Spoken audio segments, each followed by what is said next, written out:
It's almost as though the sky's just closed its eye. We had a little bit of sunrise coming through the cloud. Good morning, welcome to Qmale Game Reserve, and welcome to our morning safari this morning. Sunday morning for us here in South Africa. Hope you're going to enjoy the next few hours with us.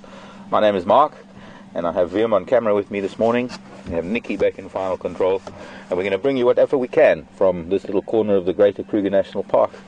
There's going to be a bit more of a sunrise later as it pops up above that cloud. We'll keep an eye on it.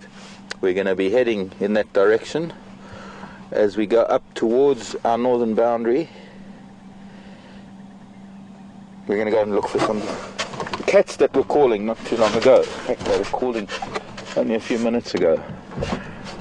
And I do get messages from Nikki to say that there are a number of viewers who are on our waterhole camera who've heard the lions. So let's go and see if they are within sight rather than sound.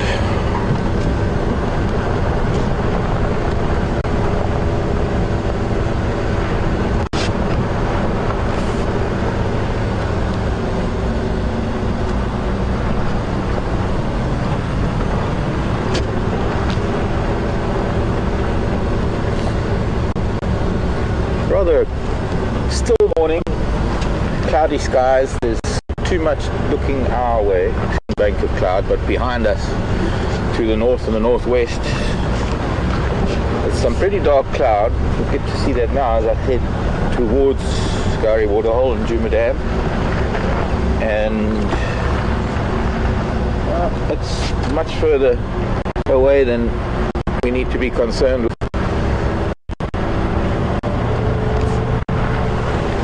But there seems to be signs of weather coming or changing.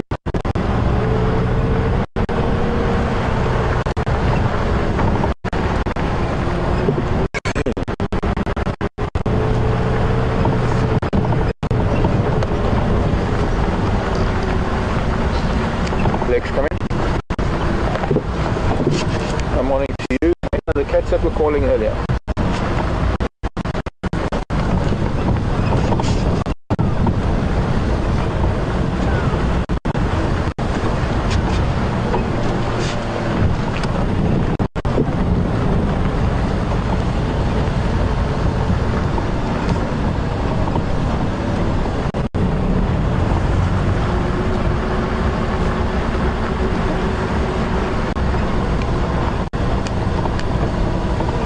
Okay, copy that, thank you.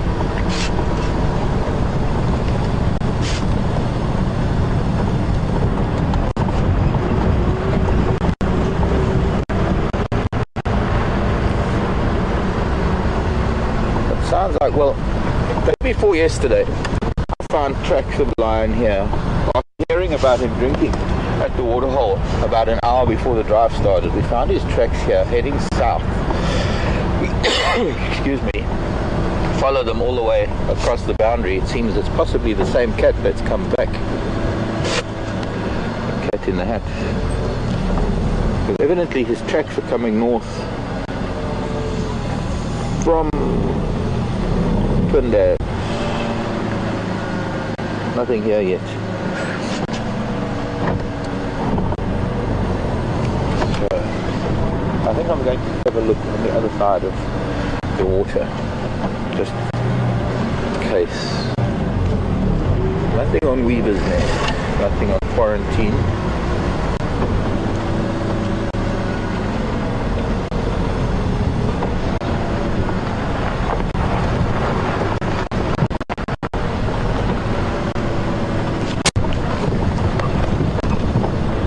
There's a jumbo jet coming in to land.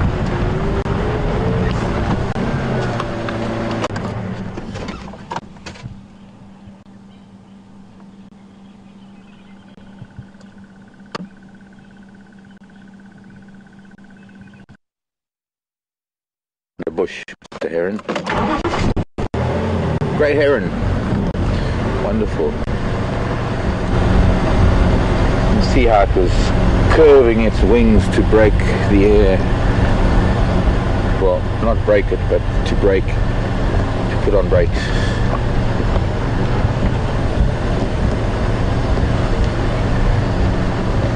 Buffalo calmly sitting around the waterhole, so I don't think a cat has been here yet.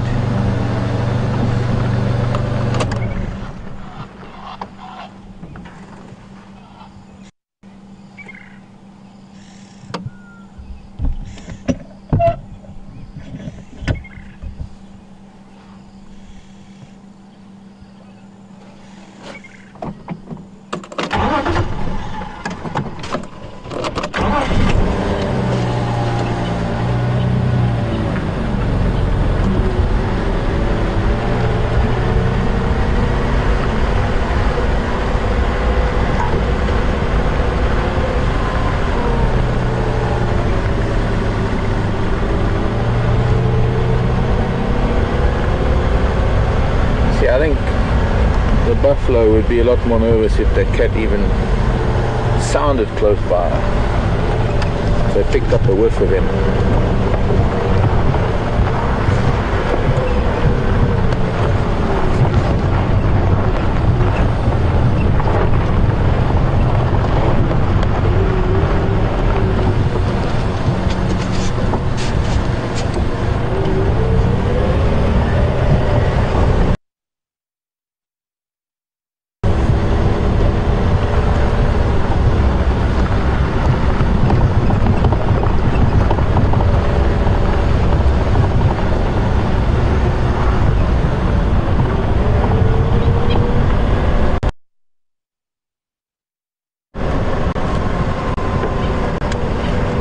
Lex.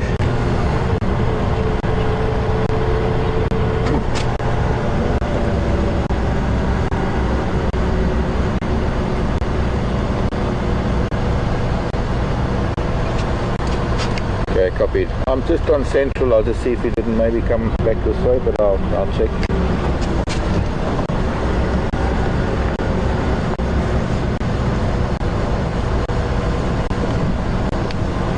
Sounds like he might have headed west, coming up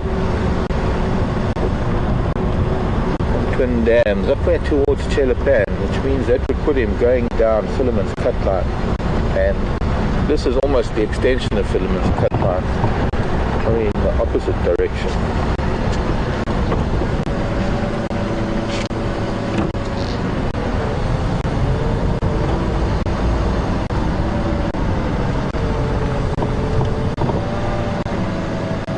Hyena tracks, but no catch.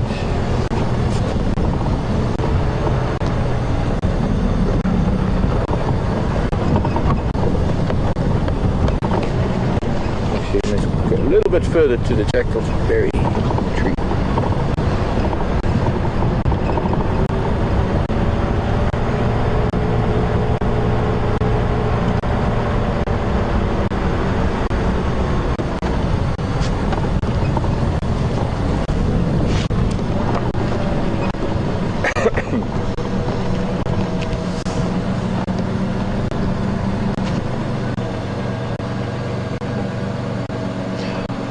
Most magnificent tree,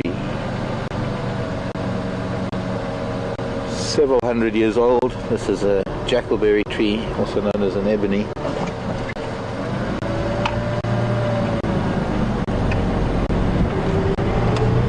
Should be fruiting, coming out of fruit.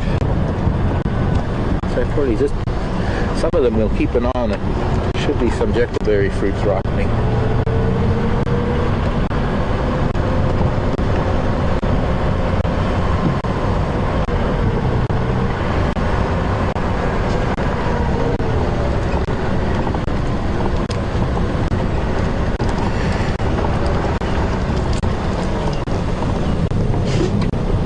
Buffalo track. See,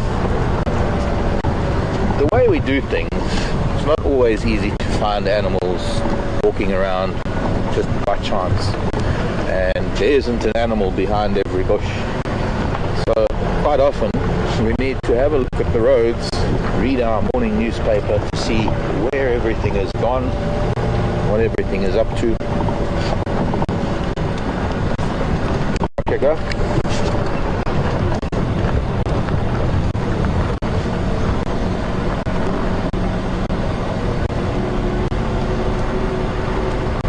Okay, copy, thanks. Nothing but send for you.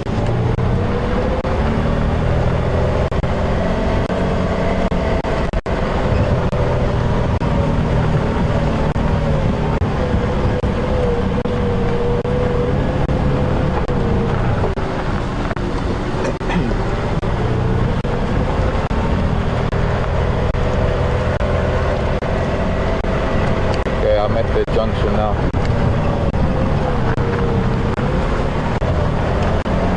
Almost at that junction, so it looks like he might have come this way.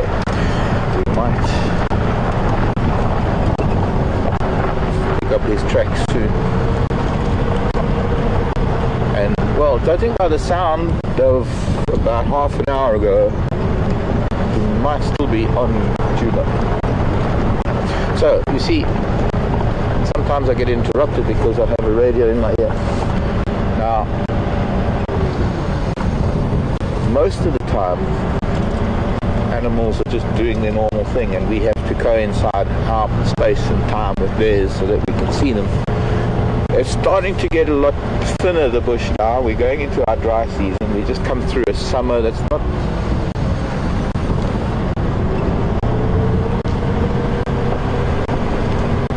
Copy, thank you. Yes, he's going towards Buffelshoek Dam now instead of Gowrie Dam. Interesting. He's been vocalizing. So we'll see, once again, interrupted. We rely on the tracks that we drive on become quite soft sand. Easy to see where the animals go the more we get into the dry season, but also the foliage changing, the grasses are drying and falling, so it's starting to get a lot easier to see things than it is summer. Summer the bush can be quite thick, the roads can be quite hard, compact from rain.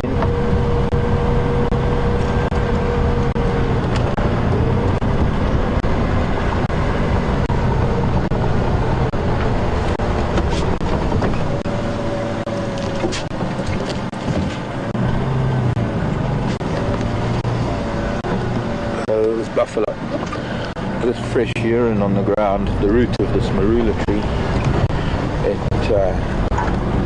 there's a muddy buffalo track next to it. Yes.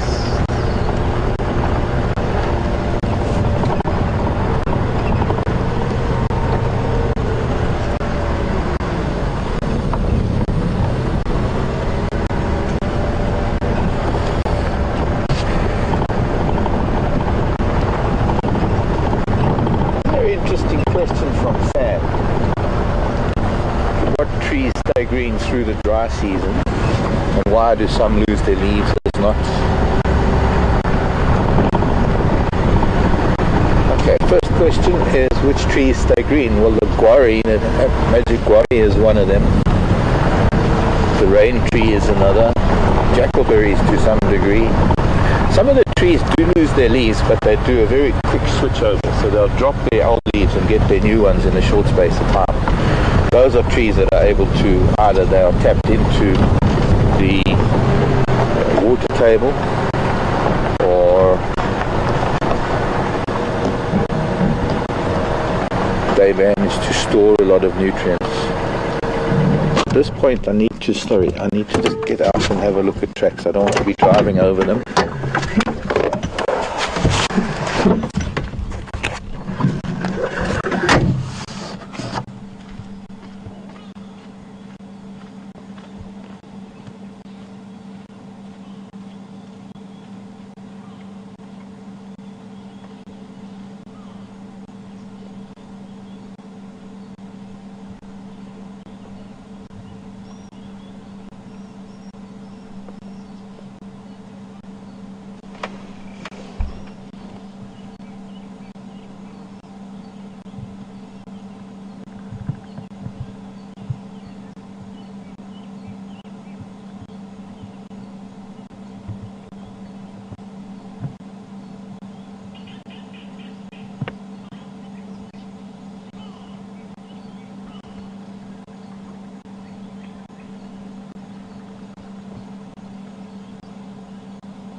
sun's coming back down below the clouds.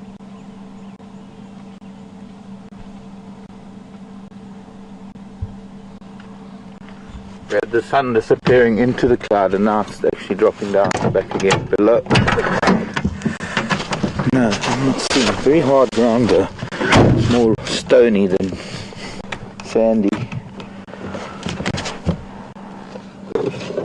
Legs, come in. Have you already crossed Central on Nyala?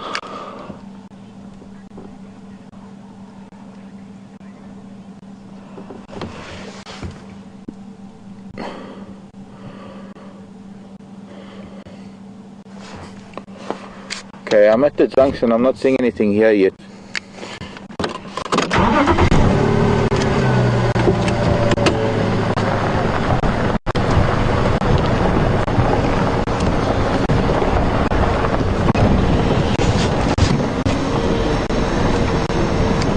Ellie last night.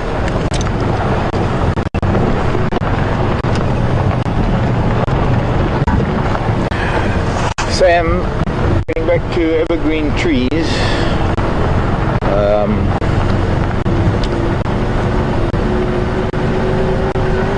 Let me think, what else?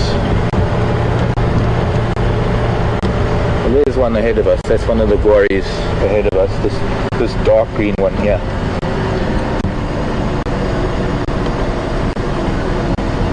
Some lose their leaves later than others.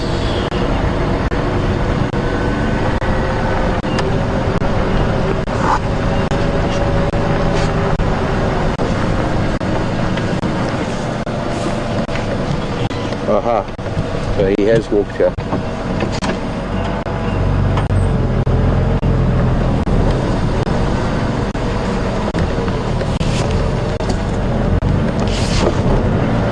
Just picked up these tracks now, just turning onto Nyala Road South from Nyala Road North.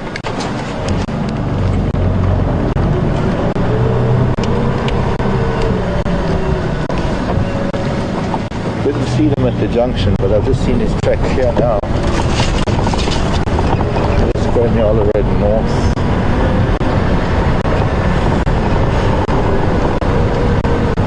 Tricky. Jumped ahead of the gun. Lex has been following his tracks all the way from Twin Dam this morning. Let's see, I'm going to look for trees as I move along, but the other part of the question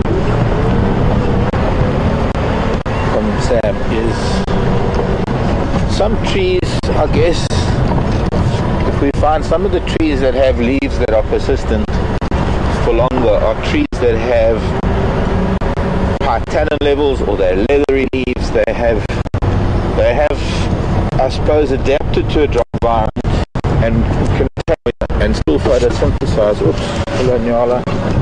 He's very nervous.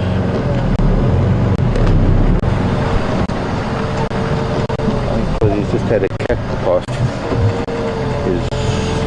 through his world. See, I need to pick up on tracks now and see if he's here.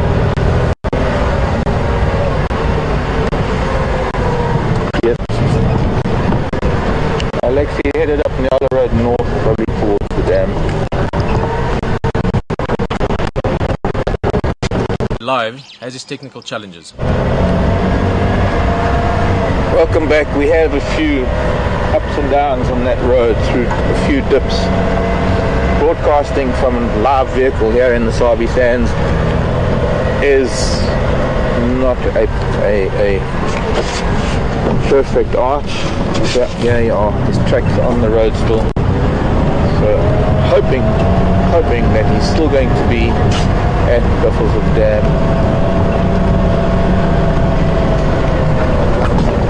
Because he is moving steadily north. And that means after Buffelshoek Dam it's very, very close before it crosses over the boundary.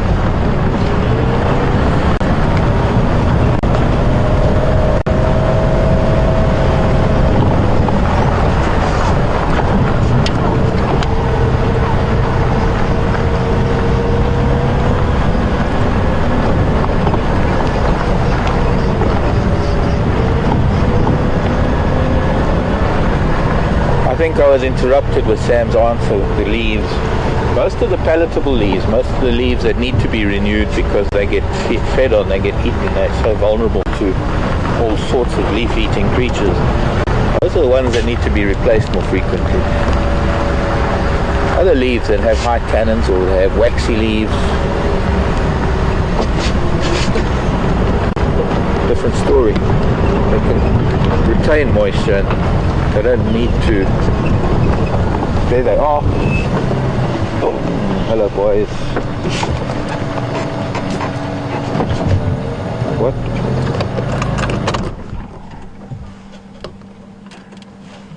Legs come in. Yeah, both of them at the Marty.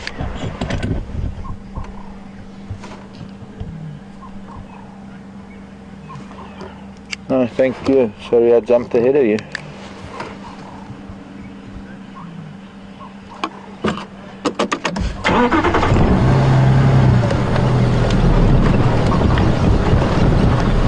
Fantastic.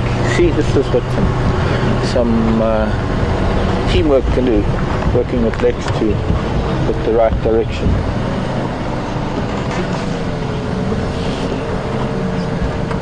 And catch up with the boys before they cross over. I thought I was seeing two tracks earlier. I'm going to try and turn around for you, Viam. It's going to be much easier than to try and swivel in the chair.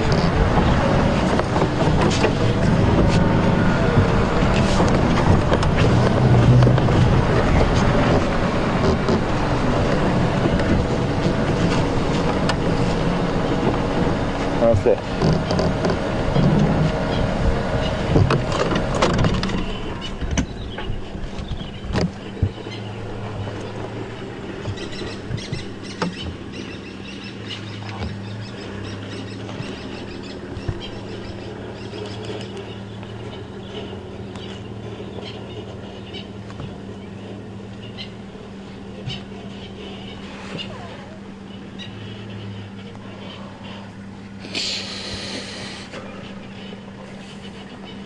Oh, what a beautiful morning. Welcome to Africa, everyone. Welcome to our live safari this morning. These are two big male lions that, as far as I know, actually I think I'll let the lion fans identify them.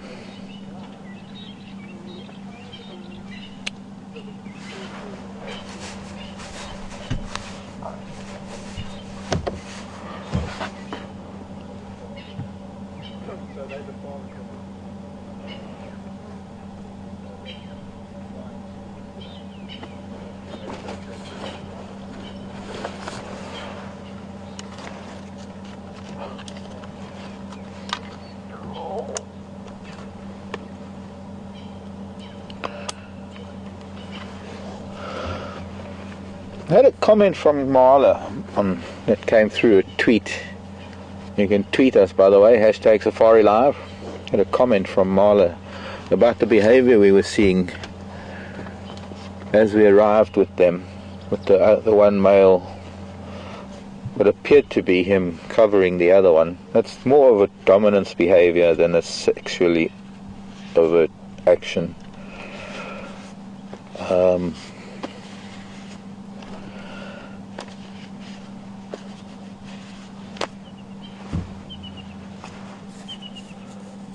We have seen it with elephant, seen it with giraffe, seen it with impala. It's a passive dominance gesture, in my opinion.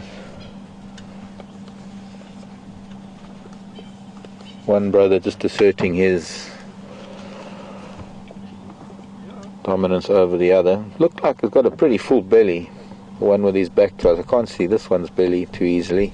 I didn't get a good look when we first got here.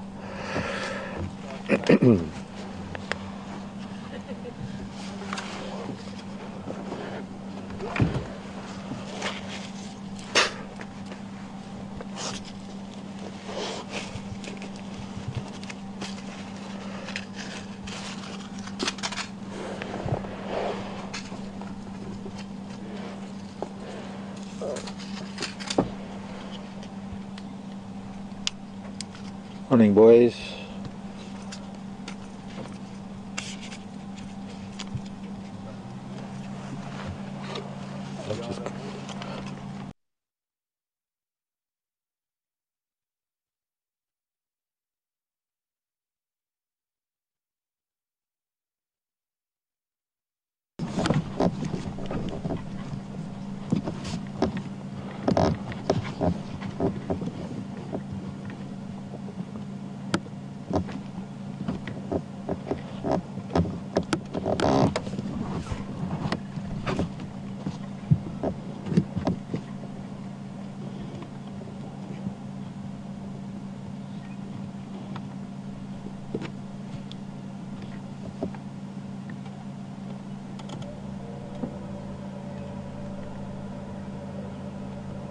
Oh, we got a few people that have come through with an answer on who these lions are. People are saying the Matimbas. Yeah, they are indeed the Matimba lions.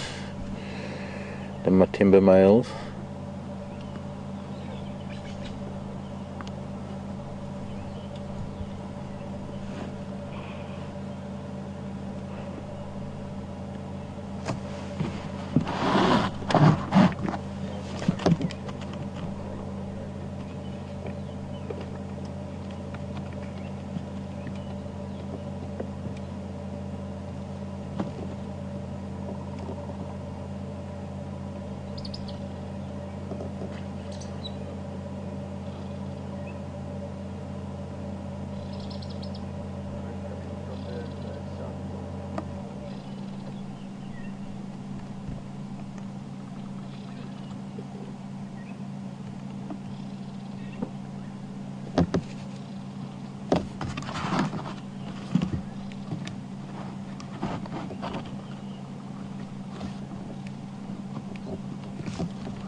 Good morning to Donald, asking if these are the dominant male lion of the area. They are two of a number of different coalitions of males that we have in the area, and we do notice that there is a little bit of an overlap of some of their home ranges because we see several different coalitions, and we seem to be in a spot here at Qmale Game Reserve that just happens to be where some of these coalitions overlap. We have the Matimbas, these two. They're mostly from the north. You can see how big he is. I wonder what they've been eating. Even a kudu between these two boys is a lot of meat, so they've clearly been having something in the last 24 hours. The northern area above Qmale is a place called Buffelshoek. This is called Buffelshoek Dam, I suppose because it's on the Buffelshoek boundary. And probably where they're headed when they leave here. I'm hoping that they're going to stay here for most of the day, in fact. It would be nice. I think if we had sunshine, we had have a very good chance that they'd lie under a tree for most of the day. But because it's overcast, they could get up and move. I think one thing we have in our advantage is the fact that they are full. Or he's full, at any rate. I don't know about his brother. So they move up into Buffelshoek. They move as far south as the property south of us.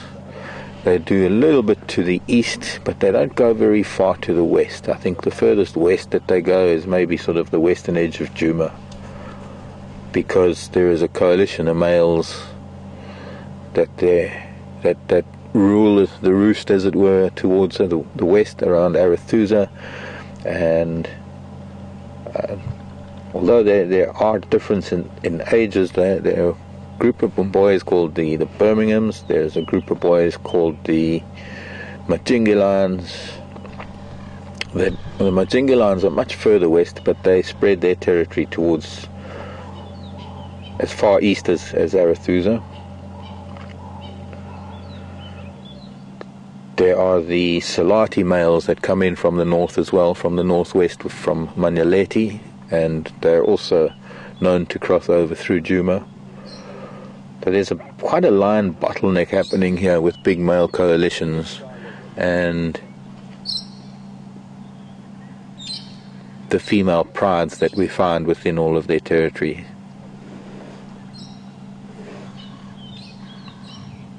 This part of the world is a pride of lion known as the Nkuhumas. They come into Djuma from the Matimba's territory to the north, where they've actually been for a while now. They've been spending quite a bit of time in the north.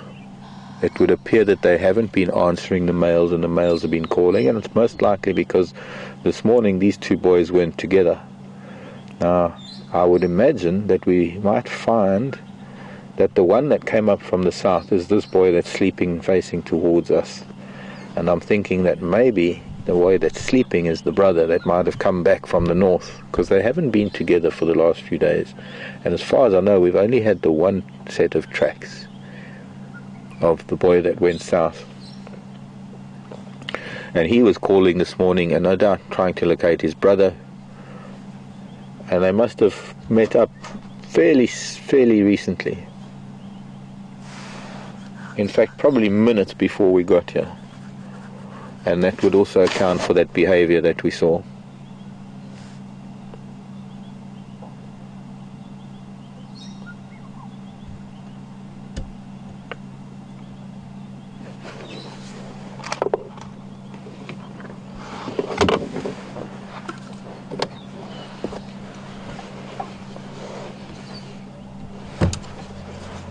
Stand by, please. Craig, come in. Now, Craig, one of these Matimba must have come down from the north, and he's got a very full belly.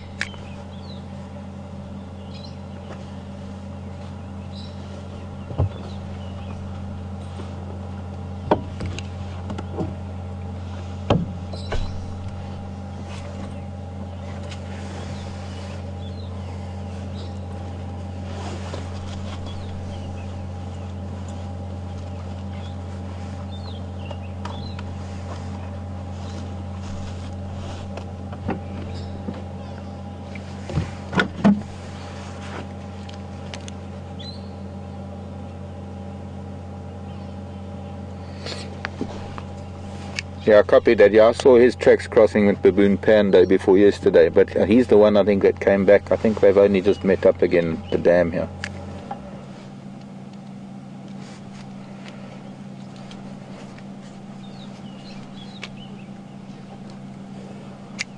Mostly one set, just south of the dam, it seems, where they joined up.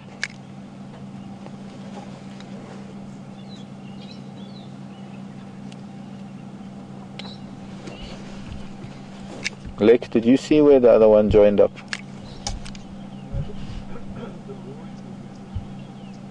I guess maybe. No, Nikki.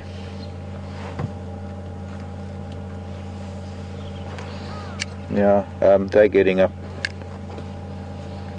I suppose Craig can see that. Don't have to tell him that. Hello, little boy. The little ellies, maybe not even interested in them just yet. I don't think he's seen them, he's just looking at us. Hello, little boy.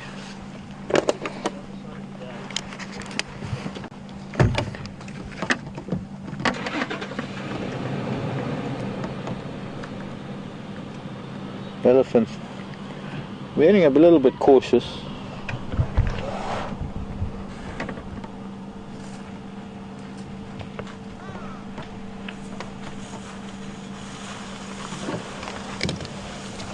See, I think the lion don't know that there's only one little boy.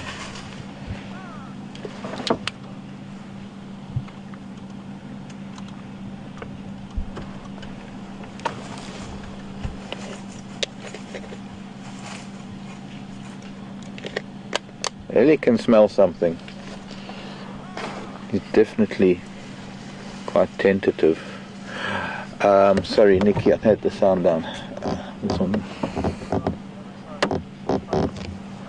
Question, I'm not sure who it was from, was about whether the lion ever get into the water. Here not, no. Here in this part of the world the lion aren't very fond of water at all. Margot was asking. Margot is in Florida. I have only ever known lion to have to deal with water in places where there are very big rivers, or in the Okavango Delta where they have to cross water to get to the different islands, to get from island to island and move through the swampland.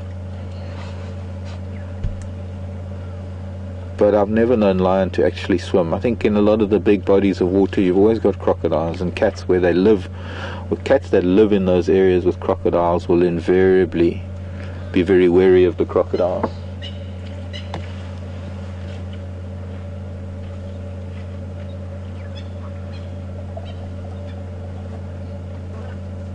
Morning, little boy.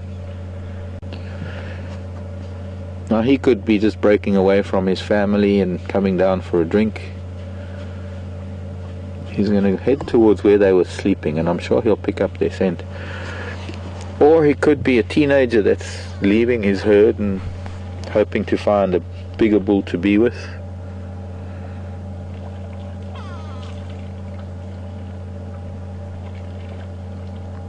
We need to move, because now we've got no view of cats and no view of Ellie. What, little boy? Ellie on my head. Okay, he's panicking, so we'll just let him calm down.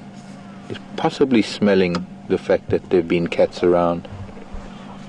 And he's also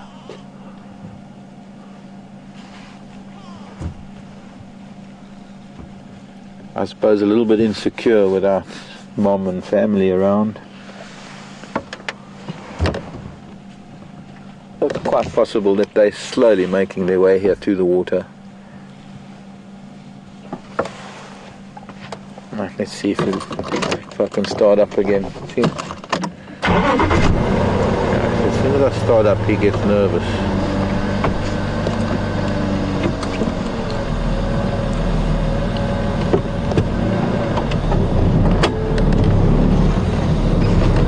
There we go. Got more ellies behind us. So all he's done is he's decided to come to the water before the rest of the herd. And then all on our left. That's why he's a bit nervous, because and this seems to be, it's not a herd, seems to be a bachelor herd of bulls. So he's probably quite new to the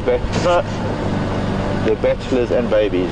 Let's go and have a look. The cats are lying down again. We're not going to lose them. But here comes one of the big cows and her children.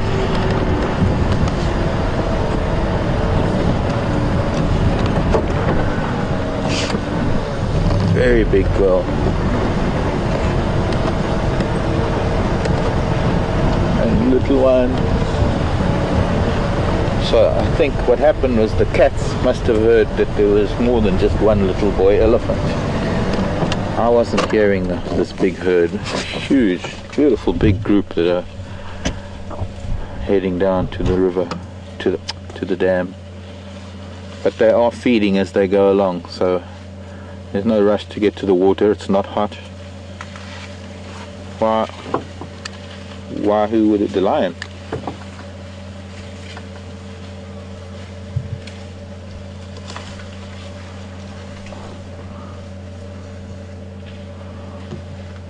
Nikki wants to know why they would have moved off. Well, because this herd will charge them. The herd of elephants do not like lion, especially with these little ones that we can see.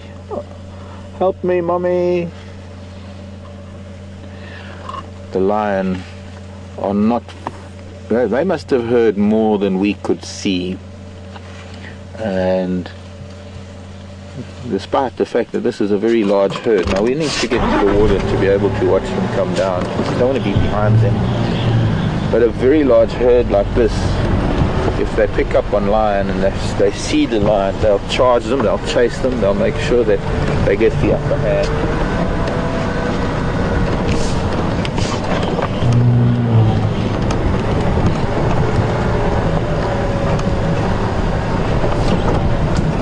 Try and get to the other side of the dam before the herd gets here.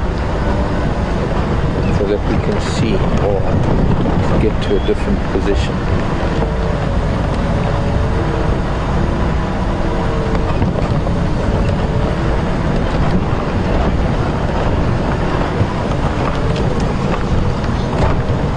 Otherwise all we're going to see are the backs of elephants. Maybe we can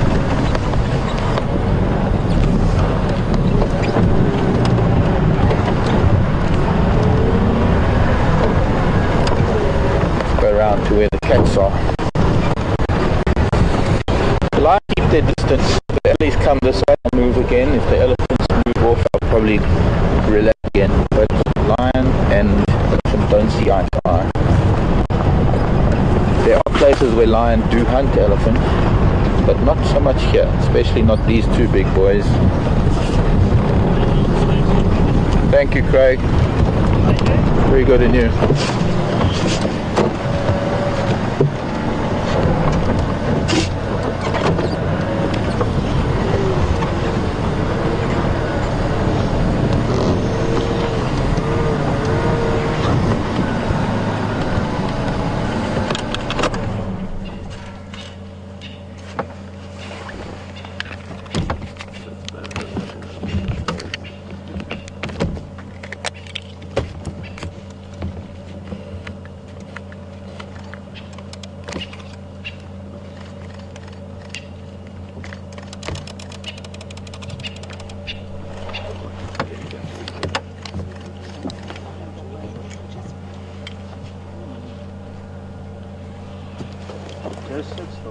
Just a berry.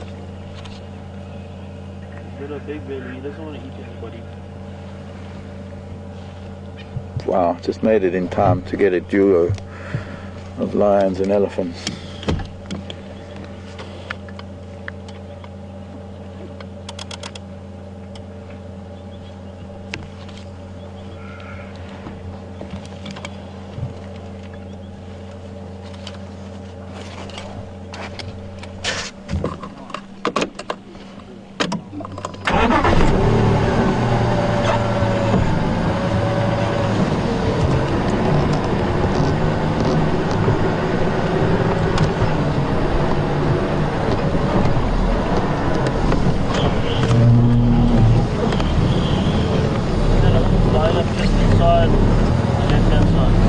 Want to get a bit of, so they're heading off into dreamland. Just want to see if we can get, because the ellies are not going to be here for too long. There's the crocodile. That is still, I think, you can see the croc moving away from the ellies as well now. Sorry if the angle's different.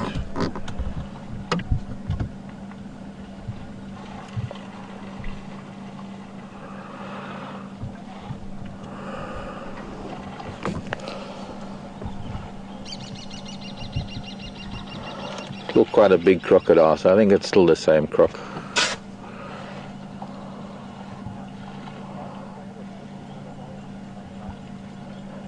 Just need an elephant to give it perspective.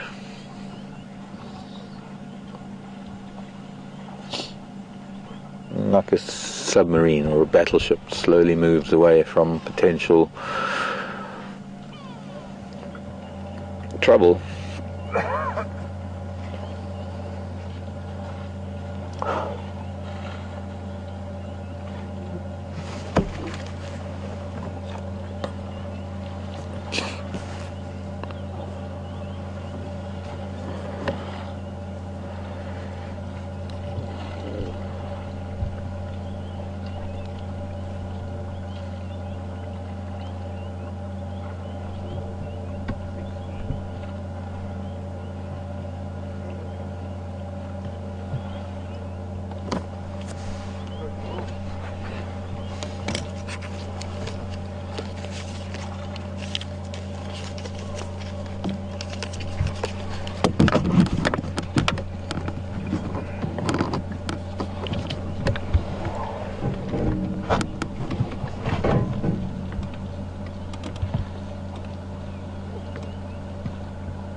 Oh, there, that little one. They're smelling where the lion was sleeping. They don't seem to be reacting too much to the fact that there were lion there.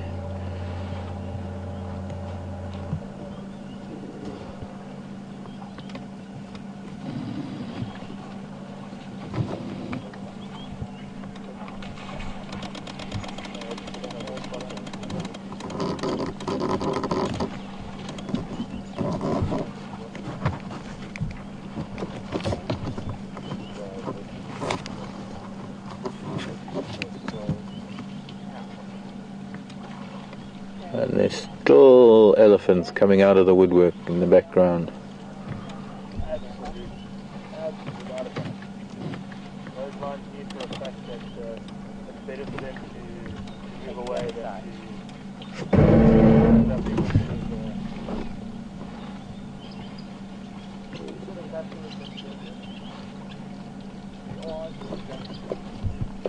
size-wise, numbers-wise,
also a few fish in here as well.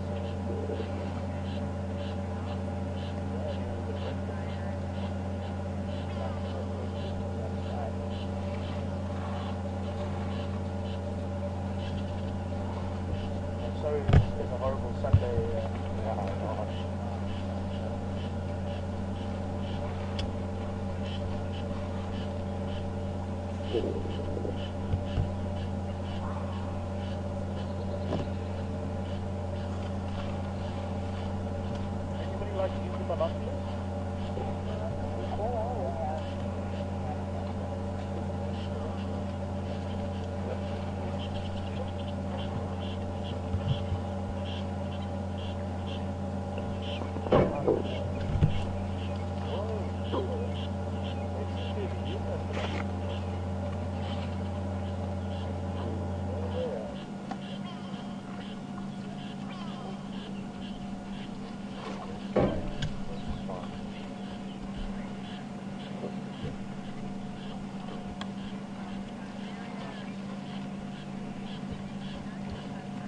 We always see a lot of elephants. Near the baboon. That is a baboon.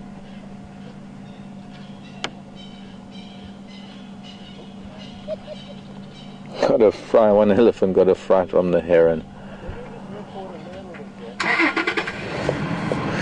I'm getting a very rough signal on the radio, and I know there are some questions coming in. I think one of the questions, and I couldn't pick up who that was from, was something about what would cause an elephant to lose a tusk.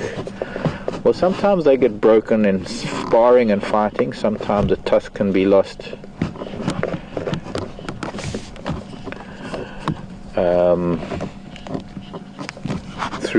broken through breaking of branches. But quite often when we don't see a tusk, it is because the tooth hasn't grown out. Maybe not necessarily that it's broken off or they've lost a tusk. Maybe they just didn't have tusks to begin with.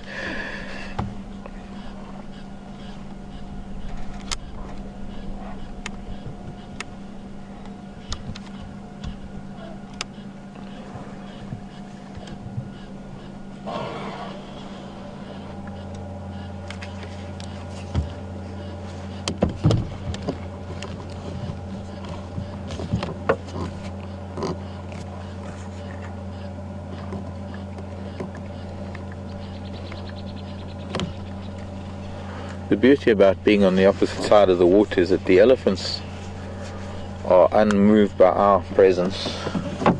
So we get to see almost unhindered behavior from them.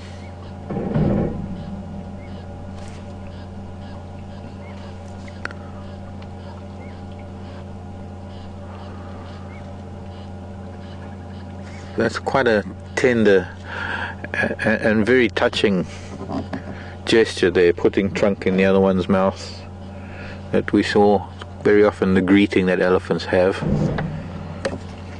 The little ones are intrigued with that gully that's formed. Yeah.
There was another question too.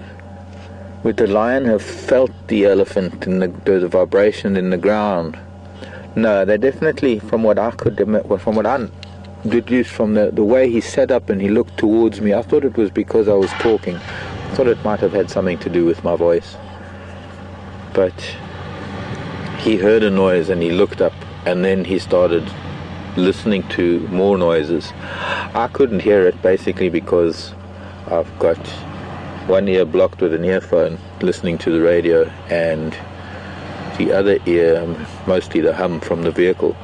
So it's very difficult for me to hear the subtle sounds of a herd. Even though it's a herd of elephant, I have to tell you, they move quieter than one person would walk through the bush. And because he is very attuned to those noises, he would have lifted his head. And I've seen it so many times, the way lions do that.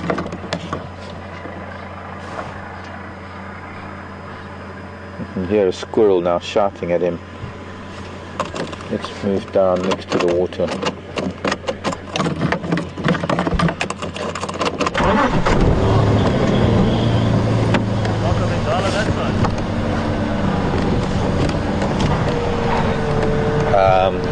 So it's something that you find, especially when you're tracking lion, even on foot, especially, and the way they suddenly jump up when they hear you coming, because very often you find lion will be sleeping if you're tracking them, and before you know it, you suddenly got a lion jumping up ahead of you because you don't see them. They're so fast asleep,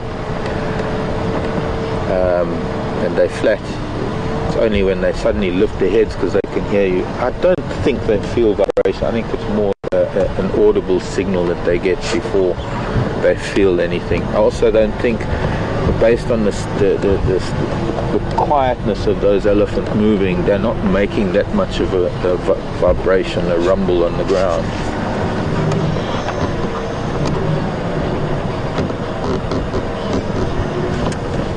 So you can hear the noise of the squirrel alarming.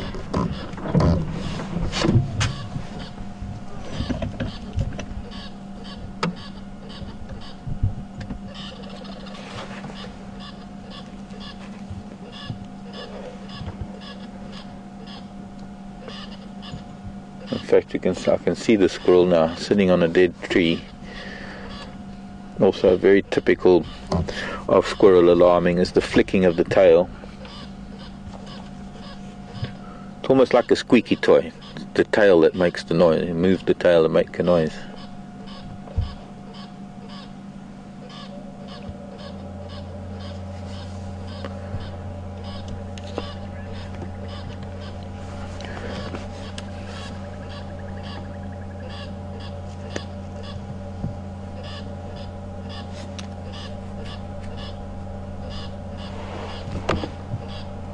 And suddenly, Buffelshoek Dam, apart from the squirrel shouting, has become a very quiet and tranquil place once again.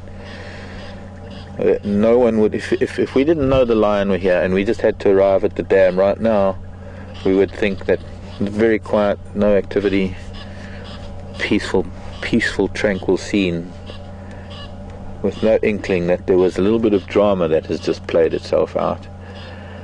You see, lions also want to avoid a confrontation with larger mammals. They can't afford to get hurt. Even if there was a big herd of buffalo and they weren't ready to hunt, they would probably move away because the buffalo would probably try and chase them off or attack them. And you can't afford to have an injury as a predator. Well, I suppose as anything, even if you prey. Buffalo, on the other hand, do have a habit of protecting their old and injured.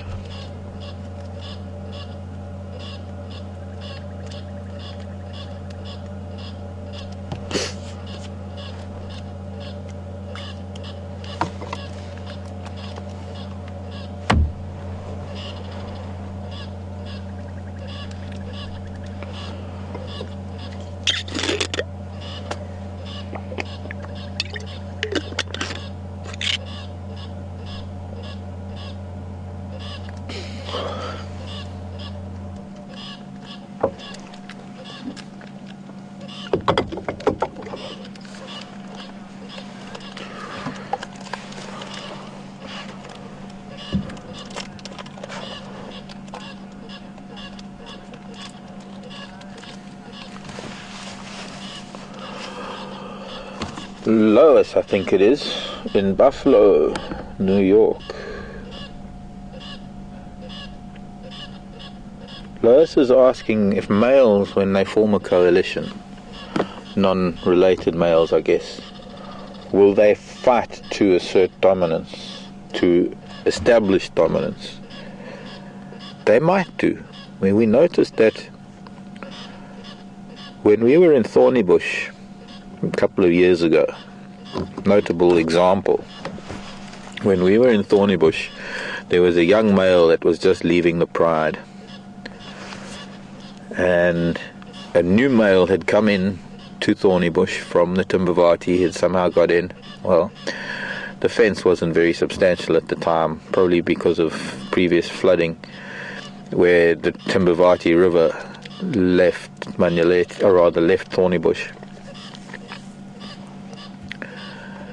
And a male had come in from Timbavati, and the first day that they got together there was a scuffle, there was a bit of a fight, and the young male was, well, he got a pretty bad cut on his upper lip.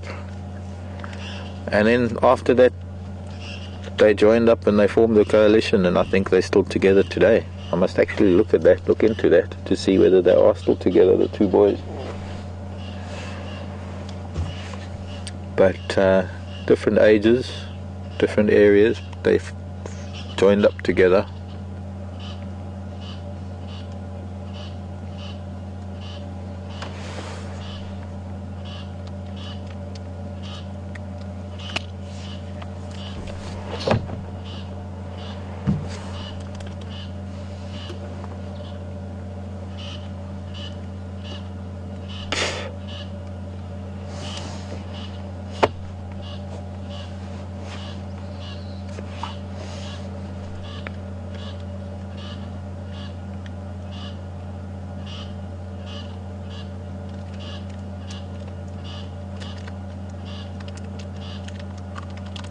Well, I guess now that I'm seeing him lying differently, it does look like he might have a full belly. Not as full as his brother, but he's certainly got a full belly.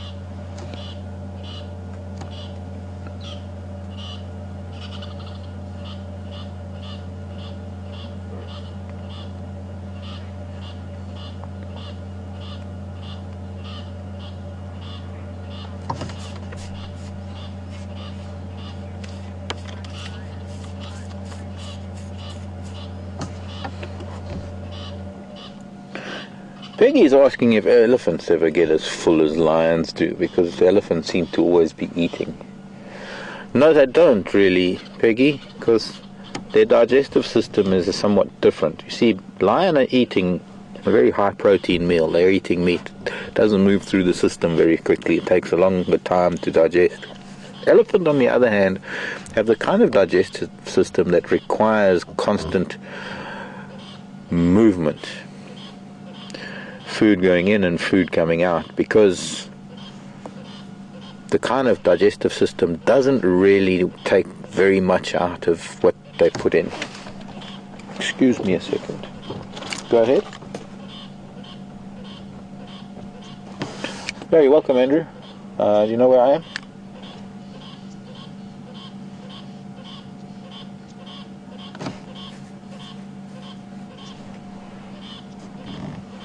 Yeah, from the northwestern side, where that, where the Skovanin is.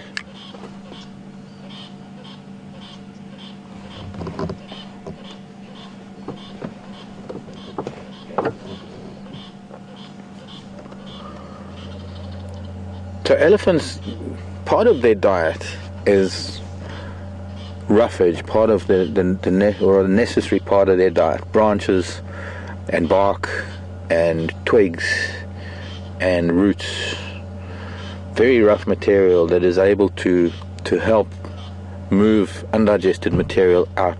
So essentially elephant can't really get over full, because their digestive system is constantly processing the vegetation and making space for new food to come in. There's a fair amount of fermentation that takes place, and if the food stays in the stomach too long, that fermentation can become more advanced, and of course it can cause gases and build up that an elephant shouldn't really have within its stomach. And so the roughage that it needs helps pass through all the undigested material.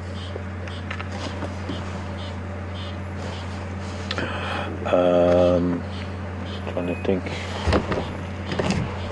I'm sure Andrew will find a place. Only a couple of days ago we were in a very situation.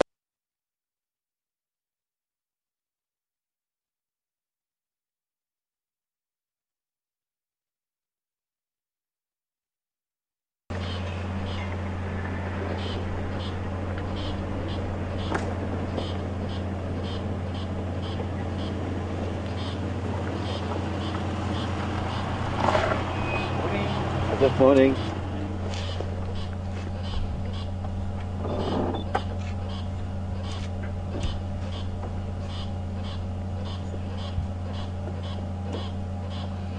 Actually see the difference in the size of the stomachs now. So two brothers.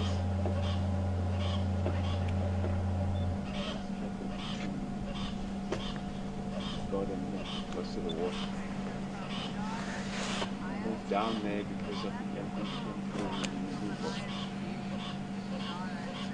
So they were very close. Dara, who's in Ohio. Hello, Dara.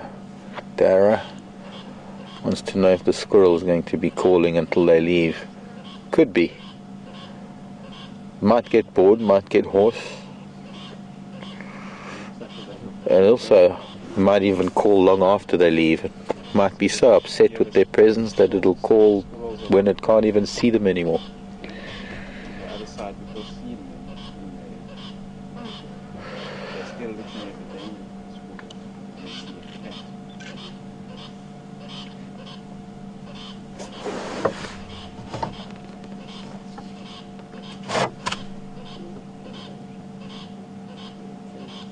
Now, living with these squirrels in my roof, I wake up to this almost every morning at home, and I invariably either race to a window or run out the door to see what there might be. Problem is that a squirrel will do this for an African wildcat even. I've even got a slender mongoose that climbs up a knobthorn outside my house to go and check the squirrel nests and the bird nests. And the squirrels go mad like this just for a slender mongoose. So sometimes, in fact most of the time, we hear squirrels alarming. We don't always get to see what it is they're alarming at. I can't see. Can you see where it is, the squirrel? It's moved now. Yeah, behind this baby timbuti. I think he's getting not only uncomfortable, but he's probably getting irritated by the squirrel. He just wants peace and quiet. He wants to take a cat nap without the noise. So eventually the squirrel stops looking at the predator and alarming at the predator and starts looking elsewhere to see if it can attract the attention of other squirrels or other allies.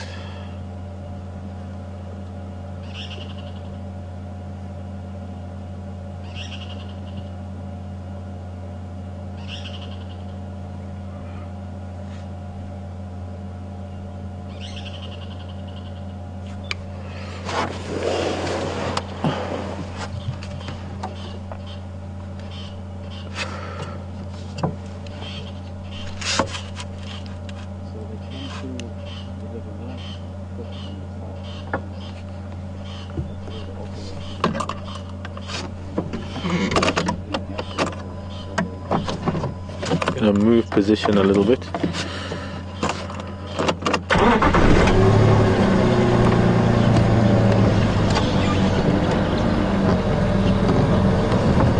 And there was a Qmale and Karula that headed south. Oh, they had that. Yeah. Okay. I'm just gonna go around it.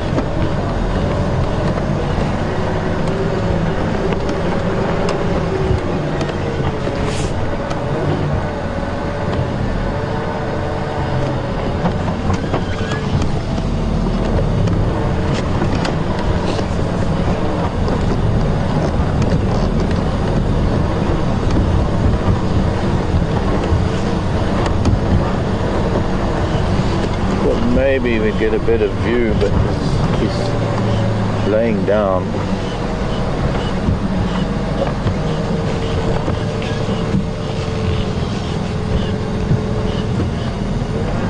Bit of an angle for the camera, sorry.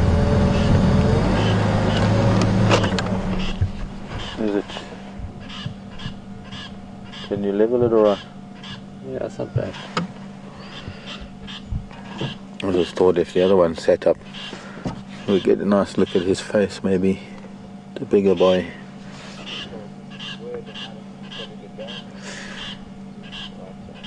I'm starting to recall now, going back in time, when we were here in 2011, having the Matimbas and the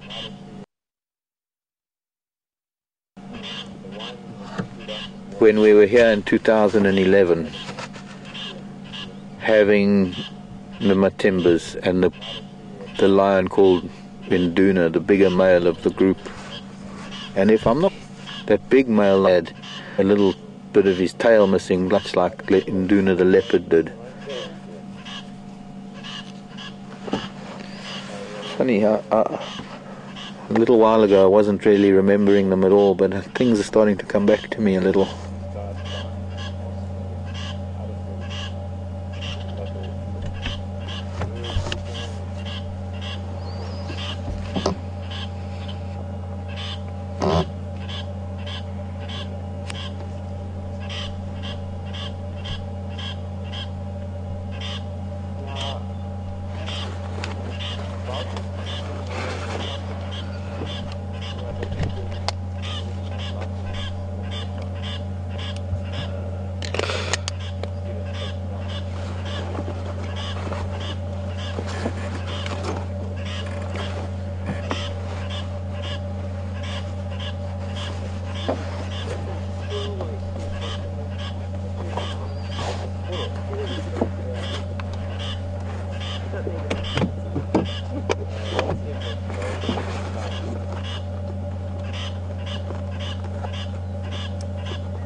Try straighten that a little, see if it makes a difference.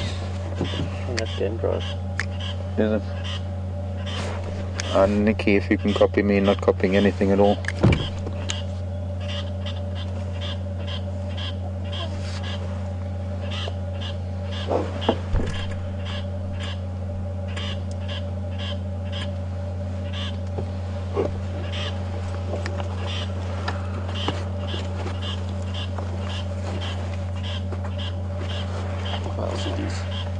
Uh-huh.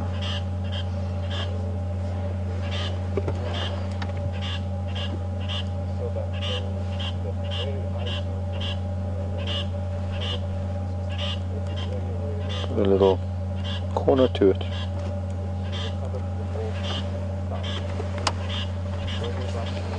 Thanks.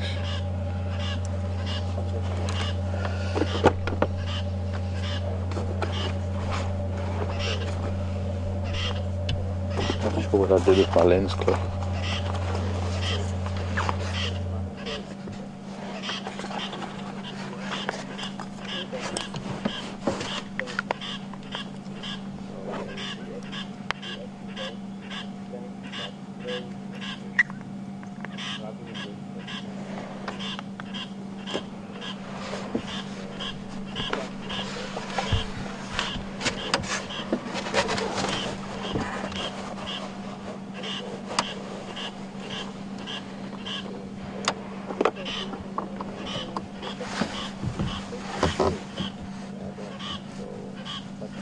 Tambuti tree starting to fade, leaves are yellowing.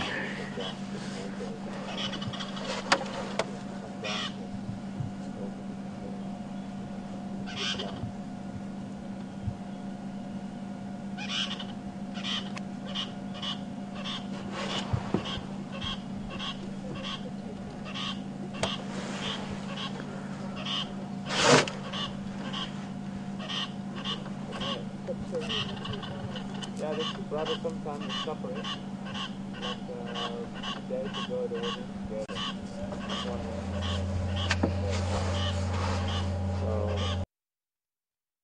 You're able to see the animals that we can show you every day, but when you go home you're actually able to follow their lives through us, hopefully for as long as we can. I know that we're not going to be here forever, but we do get to see a longer glimpse of their lives over a greater period of time than one would normally see if you were just visiting Africa for a shorter safari.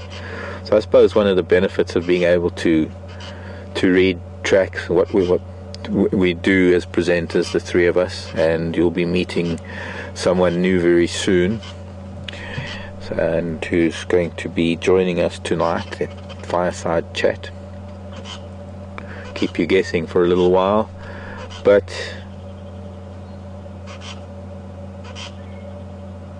part of what we love doing is reading the news in the road every morning to see which cats or which hyena, who's been moving around, where the elephants have gone, which direction the buffaloes have been, which leopards are moving around. When we drive around on our boundary roads, we can see which animals have come into Djuma overnight and which animals might have left Djuma overnight. And in times that we are lucky enough to witness, when they are on our traversing area,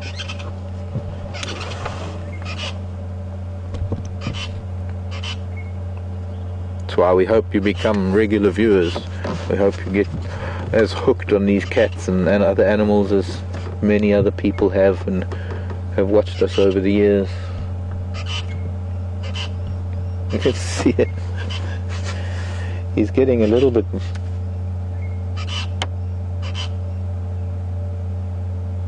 I think it's winding down. It's a wind-up toy that's reaching the end of its coil.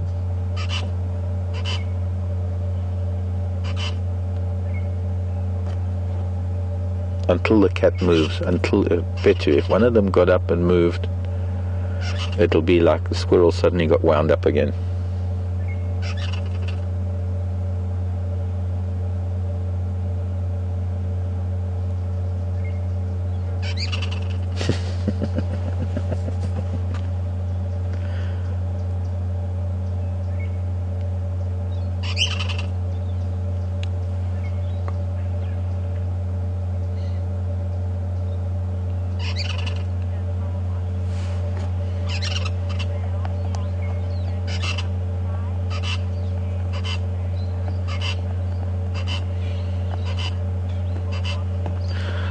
Question from Milwaukee, Wisconsin.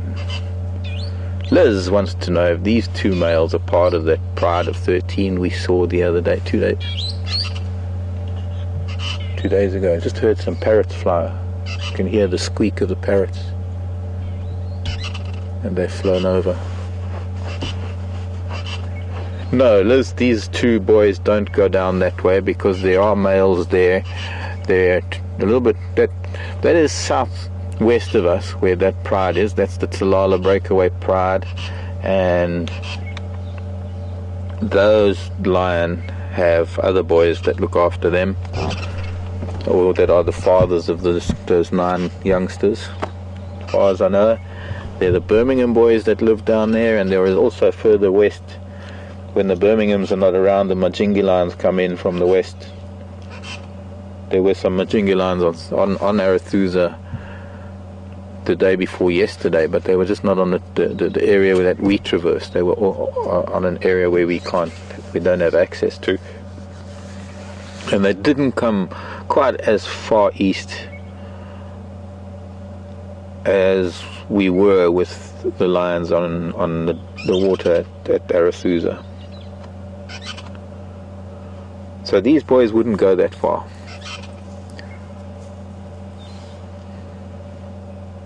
There would be quite a commotion.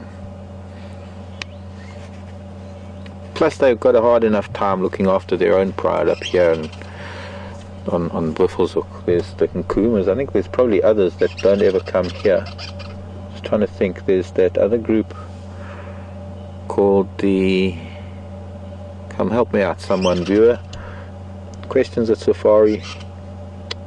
Questions at wildearth.tv.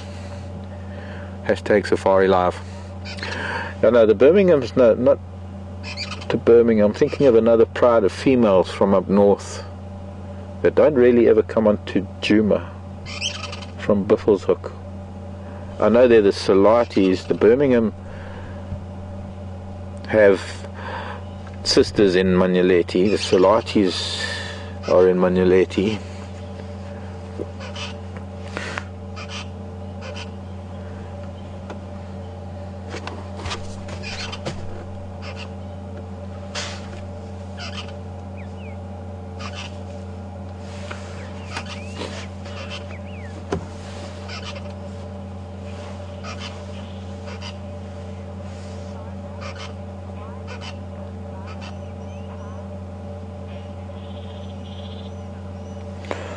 Why, Len or Glenn in Florida, why do lions form prides? A leopard. Jen, sorry, not Glenn, Jennifer. Why do lions form prides but cheetah and leopard don't? I think primarily because of the fact that lion became more plains hunters, and it was far more beneficial to join forces out on the plains to hunt larger prey than it was to be solitary hunting smaller prey, because hunting strategies out on the more open plains required a different hunting strategy to what, say, a leopard needs. Now, cheetah, on the other hand, do sort of form loose coalitions and loose groups. Not really. You'll find cheetah with their cubs, and you'll find boys that stay together and sub-adults that'll stay together and they'll hunt together. But ultimately, as adults, they tend to move on along on their own. But they've sacrificed strength. They've sacrificed all that muscle for the speed with which they hunt, with that lion's body and the very long legs, that it doesn't really do them any good to hunt large prey. They need to hunt things that they can bring down quickly, eat quickly, and move on.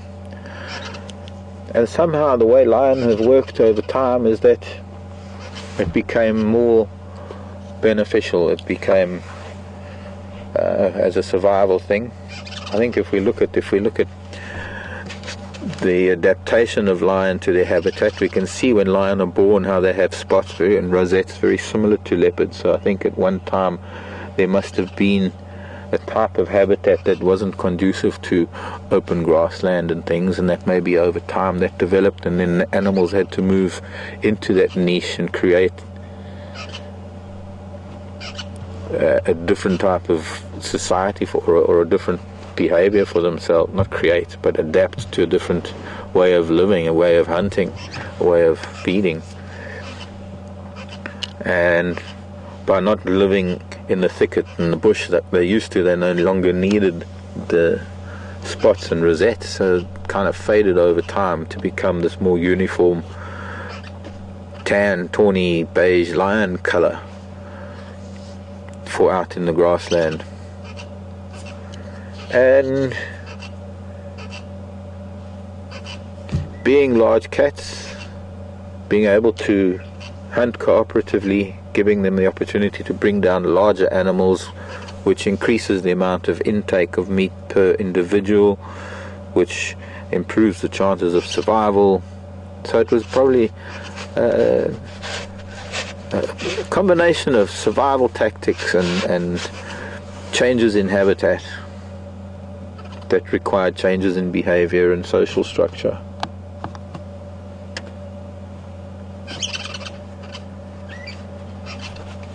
There it is.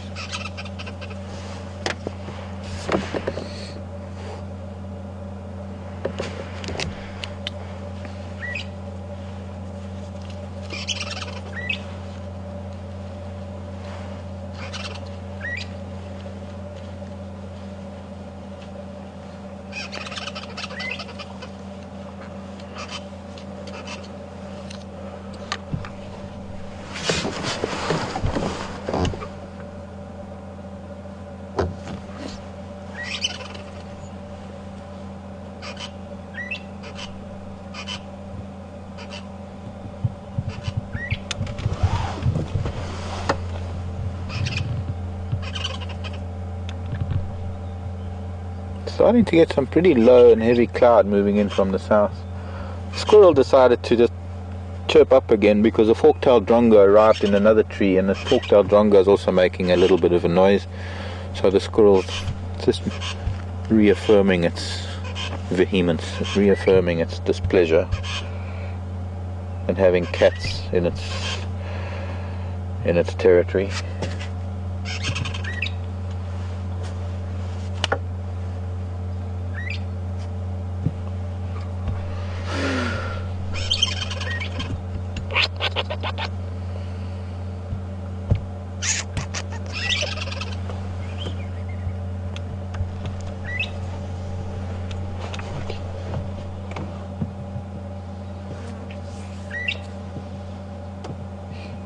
He's going to start snoring soon. Heavy breathing helps. Well, I suppose it's a combination of having a very full tummy pushing on his diaphragm, and I suppose helps with the discomfort of having such a bloated stomach. I mean, he's really overindulged, this boy, like a king. I don't feel so bad now when I look at his tummy, but I know he's going to have a thinner tummy in a day than I am.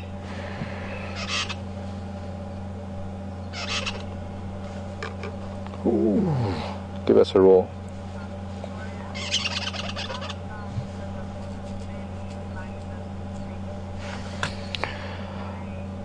Shanae from Pretoria. How long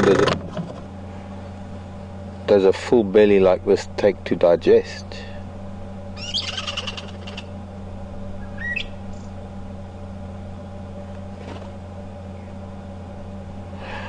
Well, if he's not going to eat again for a couple of days, then it'll be, I'd say, 2 to 3 days. You will notice, within 2 to 3 days, we'll notice a marked difference. But he'll be able to, if he had to, if they weren't hunting, he'd be able to survive on this full belly for up to a week or more, as long as he has water.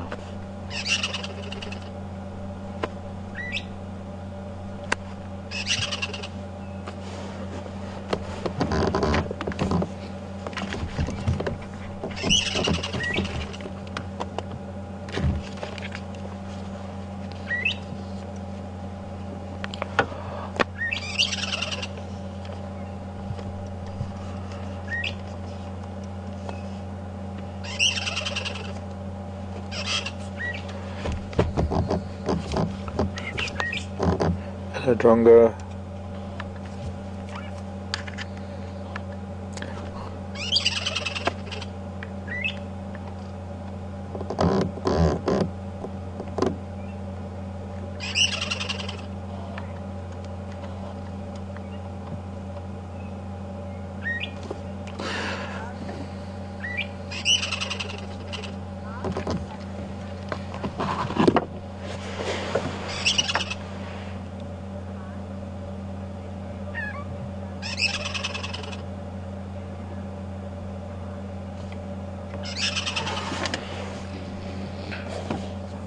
Go ahead, Lex. Sorry, I was on the other radio.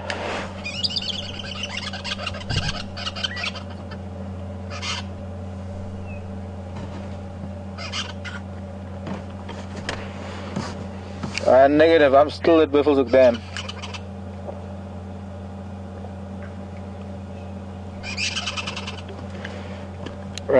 Doug, I think it was, asking if I ever known, or has it ever been documented, of lion being ousted from a pride and then being able to take over another pride and then being able to assert dominance elsewhere.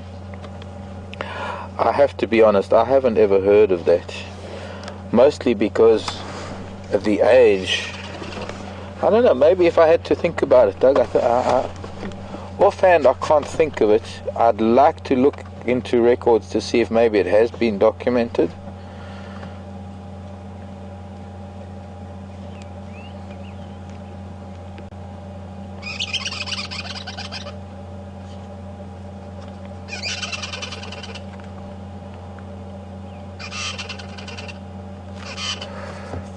But you see, there's a very short period in time during an adult male lion's life that he can hold a territory.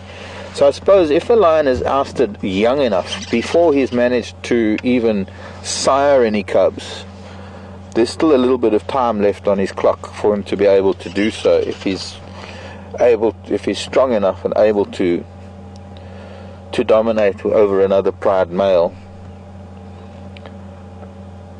So I think largely it'll depend on how old he is when he gets ousted. I think sort of later on in life, like these boys, if they get ousted now, I don't know what their chances would be being maybe 8-10 years old.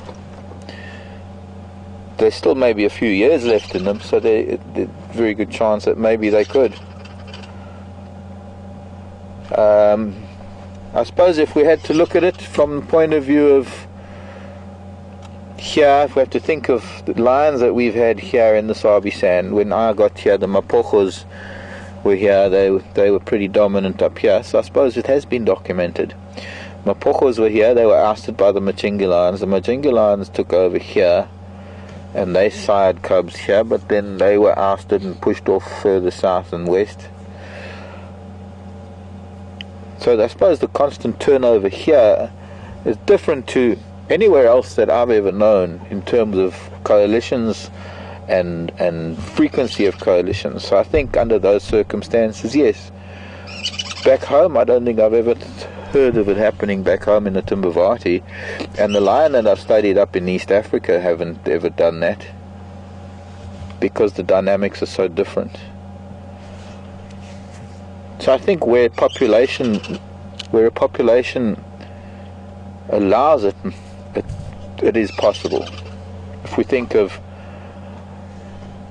what's been going on here at Djuma and the male coalitions that have been dominant here at Djuma and have subsequently been pushed off and have had to resettle elsewhere in the Sabi Sand, and they've done so because they were ousted or they were moved on at a young enough age for them to be able to still sire cubs and maintain that dominance while those cubs are growing and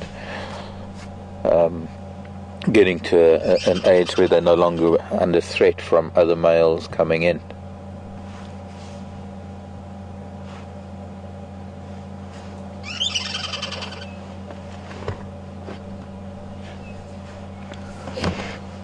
It's getting very grey now.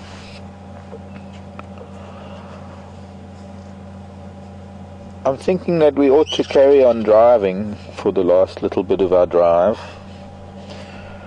I'm hoping that these boys are going to stay here for this afternoon's drive.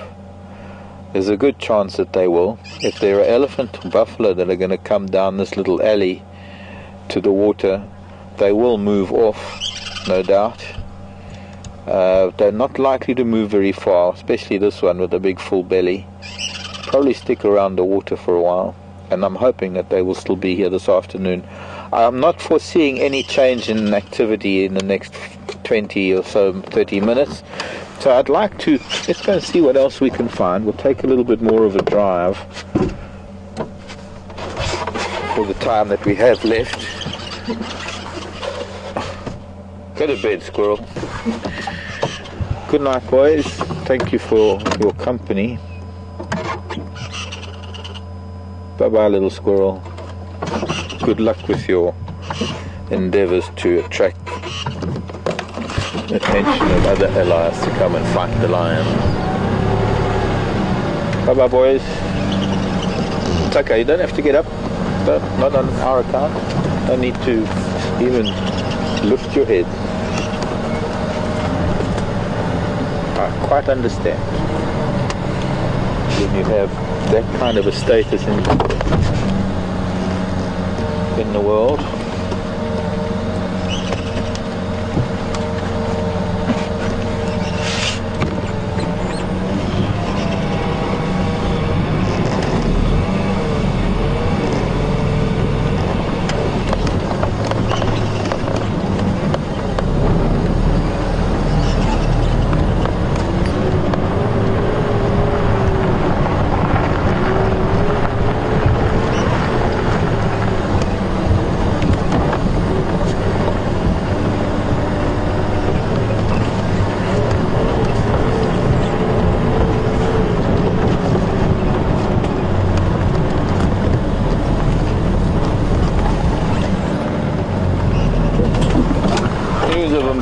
To the southeast of us. Maybe he'll come our way one day,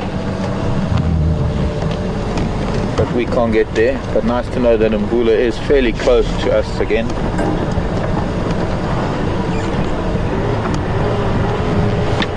The station's leaving to Madorangala, Buffelshoek Dam, Lalapanzi open lock.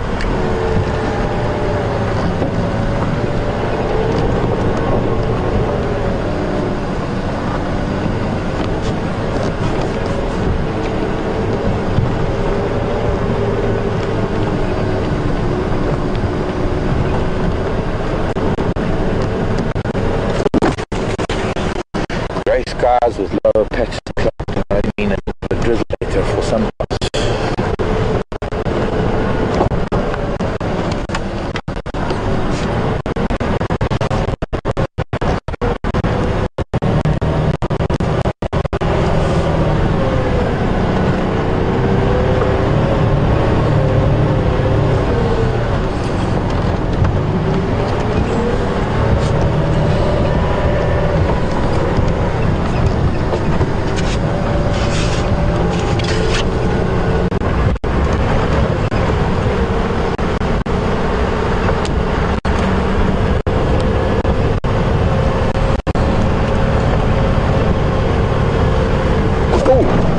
Little boy, I'm not a little boy either. Guess who you are? Gosh.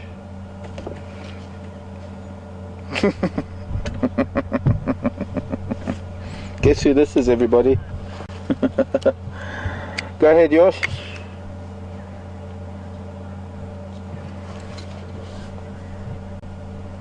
They're on the sort of where the water comes into the dam on the western side, just off of the water, up that drainage line on the sand. Yeah, I also got an ingwe here at Buffelshoek Dam on the southern side.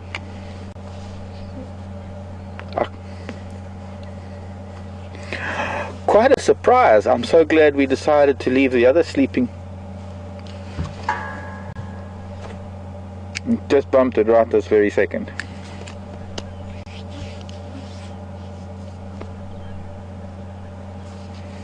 Go ahead, Lex. Yeah, affirmative. The southeastern side of the dam.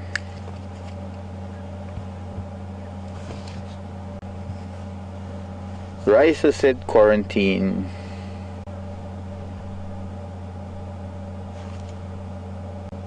Sorry, little boy. He was just behind. Did you see him as I saw him, or? Like literally when you see him, I saw him. Yeah, because you normally see him before me. It's funny. I was looking for elephant tracks, and the elephant came this way after they left the dam when we were with the lion, and I was hoping that maybe we'd follow up on the leopard tracks. I mean, elephant tracks. There's an elephant pathway just off to my right, and I was looking to see for signs of them so we could go and say hello. And quite miraculously, here's this little cat. Not the first time he's tailing these two big boys. We've seen him. They killed a buffalo some time ago, a couple of months ago. They killed a buffalo near Philemon's Dip and off Weaver's Nest, and while they were filming, he was prancing around on the other side of the drainage line watching them, and he even snuck down and took a bite of buffalo when the lions had left. So maybe this is a new strategy of his. Let's tail the big cats and pick up some of their pieces as they move along. So Raisa said quarantine. Any other guesses from any other viewers? We could. We're going to have to give him a little bit, well, move back a little bit because other vehicles are going to come in here soon. So I'm thinking maybe we just wait.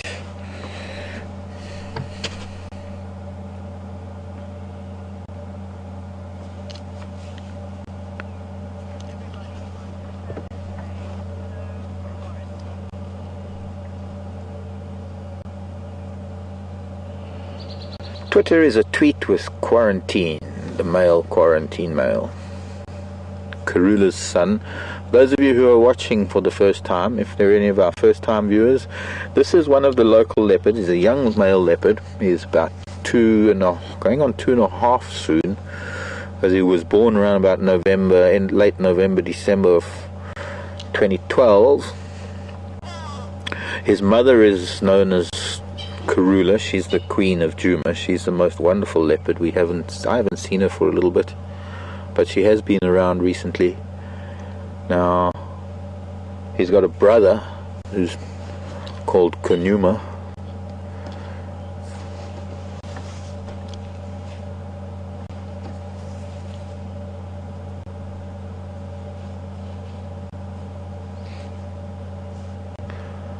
He must have dodged the ellies.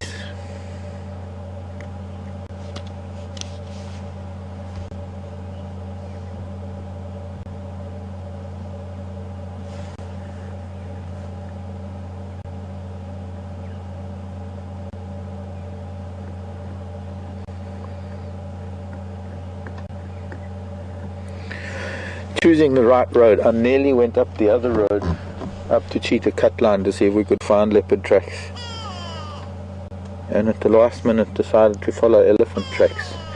I'm just trying to show you how fantastic it is sometimes to just do something spontaneously, and rather than have a plan of, well, I'm going to do this road and that road and then I'll go there, and sometimes just a random choice of a junction can pay off, and there can be a cat. In fact, we probably drove past him earlier. Maybe they might be able to look for tracks to see whether he was walking on top of our tracks, our tire tracks. But it could well have been in the area and had moved because the elephants have moved in that direction, this direction, and then he was forced to lie elsewhere or move elsewhere.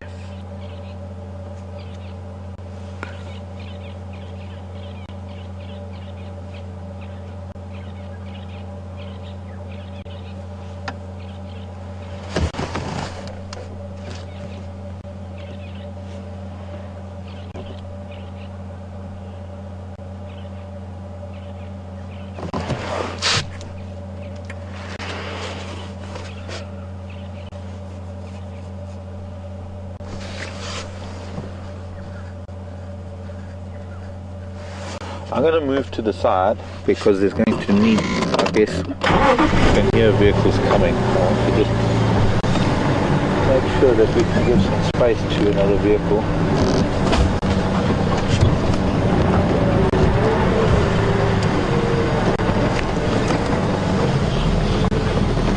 And of course it means we at an angle. Sorry, VM.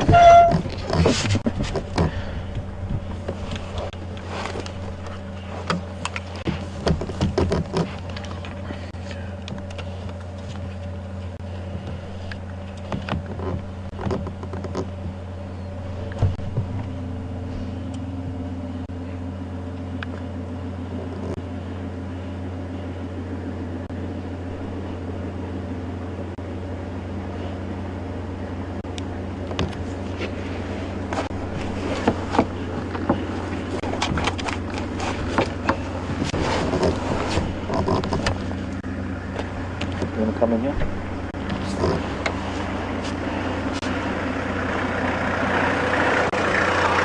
Morning. You got space? Morning.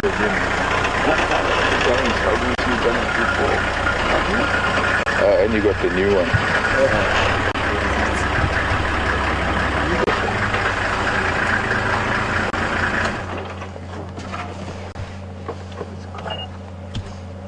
Quite a productive morning as well. Wow. You must have used a lot of petrol for all of you who use it. Yes, but it's been worth it. Right there.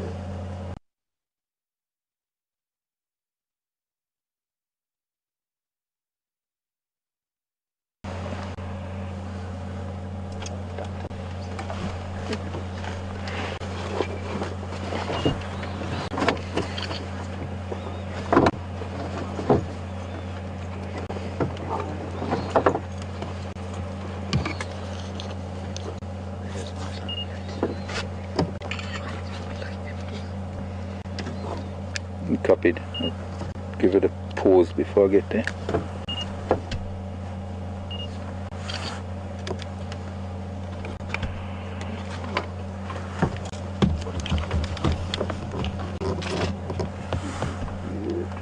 Lee, who's this guy? What's that? Who's this guy? I don't know. Oh, you don't? Yet. Because he's got an interesting marking around his neck. One, yeah, they all have that necklace. Do they? Yeah. Oh, This could be one of the young males. Oh, we can get the quarantine mile. is it? He's The one got, that we saw briefly the other day.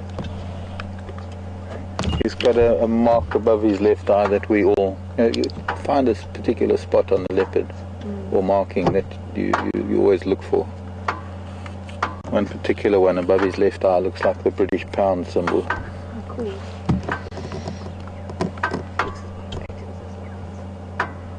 The cats are very quiet today. Check your truck. This looks like it's got a tusker everywhere. Oh, jeepers. Have those kumas eaten anything? No. I wonder where they were eating. With the Qmales? Oh, with No, these boys. No, but you know, when we heard the roaring this morning, it was 2 lions roaring Yeah?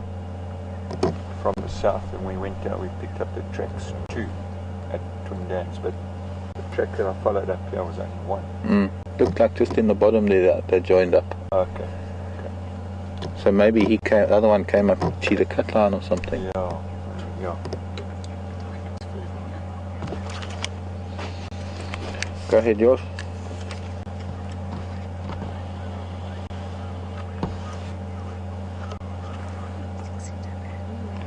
Confirm for the Ingwe. Yeah, either side, it doesn't really matter because we're on the road side that heads south towards Guaripan.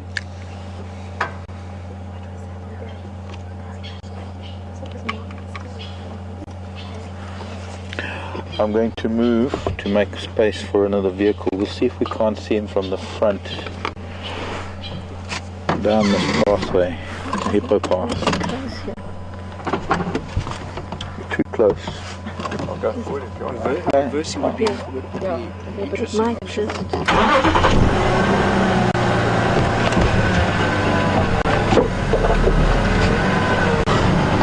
Maybe I'll do it then.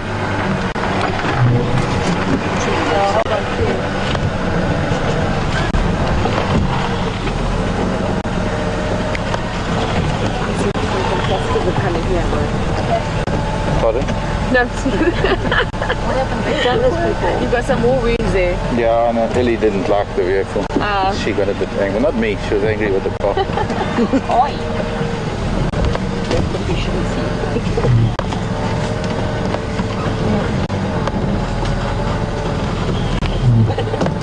see. Tight squeeze. There's yours going the other side. Yours coming? Yeah, you come past us.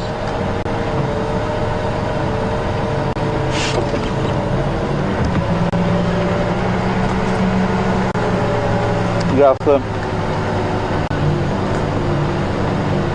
yeah, no, I know this one that goes up this way, Nyala North is sort of to the stand.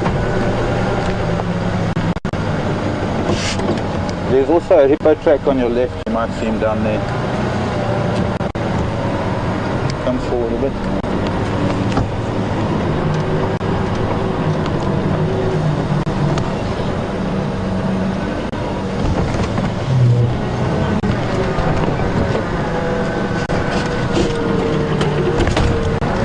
Go ahead.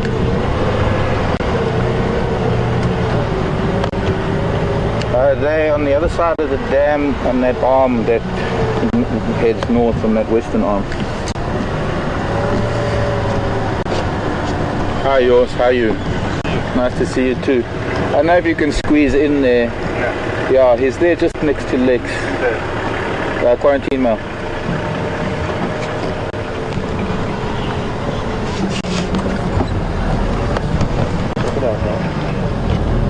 Go ahead, Anthony, and nice to hear from you.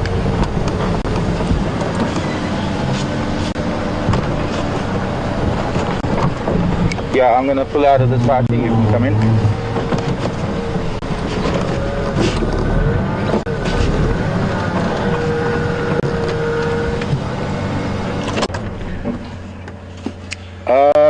Either you can come down Buffelshoek cut line and then turn into the dam, come across the dam wall might be best. Or even that eastern arm that comes down to the dam from Buffelshoek cut line, either one is about the same. Well, our crocodilian has exited the water. And Ngwenia's out of the water as well. I think it's still the same croc. I need to take a photograph of it and then I'll be able to do a pattern comparison. Much like we do with leopards, I can do the same thing with a crocodile with those markings. Believe it or not, the markings on a crocodile to a large extent are dictated by the temperature at which the eggs are incubated.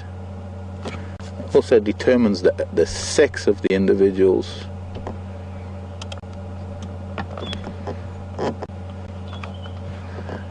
And so, in a nest of crocodile eggs, there's going to be varying temperature throughout the nest that makes sure that there are more or less a mixture of males and females.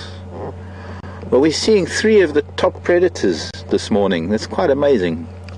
3 of the top predators and the biggest mammals in Africa, in fact the biggest mammals on the planet, on land, to emphasize. Very lucky. This is the apex predator of fresh water in Africa, the Nile crocodile.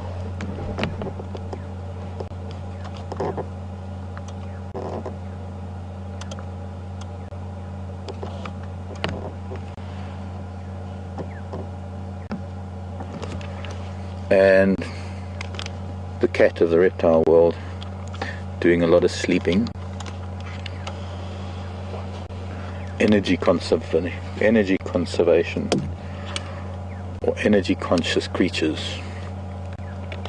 For the crocodile it's another thing entirely. For the crocodile it is also a means to absorb energy, to gain warmth from the ambient air and the sun if it were to come out.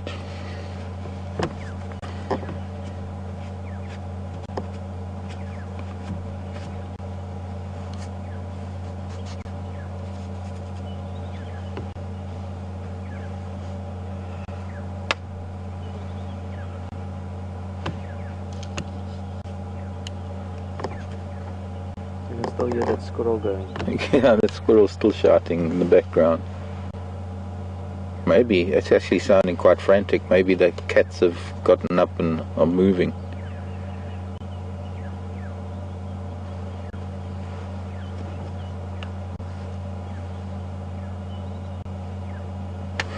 Okay, let's let sleeping crocodiles be. And let's continue our journey this morning. Maybe we can find one of the smallest carnivores.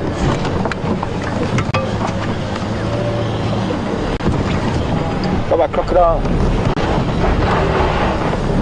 Be good. Don't terrorize the animals too much.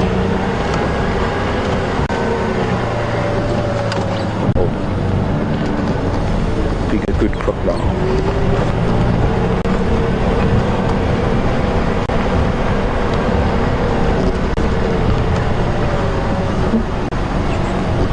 Leaving lock at this Ingwe, two vehicles on lock, Anthony moving in. Pity, I know it's a very short stop with the leopard, but it is part of what we do here is not put too much pressure on the animals, so we do limit the number of vehicles that are allowed at an animal, and where he is, it's very difficult to put too many vehicles in that sighting as it is. We only allow 3 vehicles, and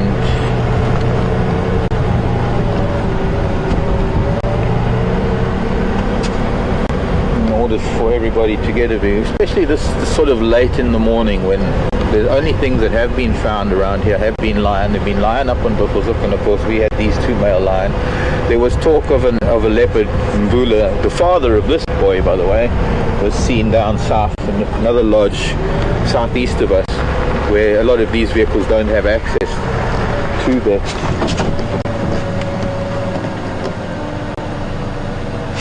To that area. And so in order for maybe some of the people to get their guests to see this leopard, we need to allow the vehicles to cycle through there fairly soon. I'm hoping he'll be around here.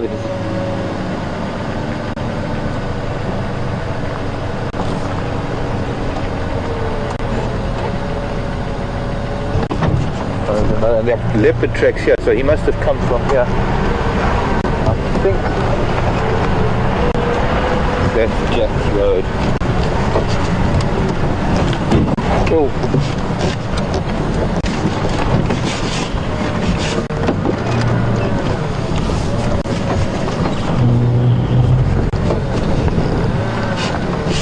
The leopard tracks that I'm seeing here are probably quarantine male. And I've got news. I'm just trying to think. We never really used to call it Jack's Road, but I think this road is Jack's Road that comes in from Buffelshoek Cut Line. Evidently another leopard, maybe, if we're lucky. That will be quite an unusual thing. Then we can't really go very far. And our entire morning will be the drama that's taking place here around Buffelshoek Dam.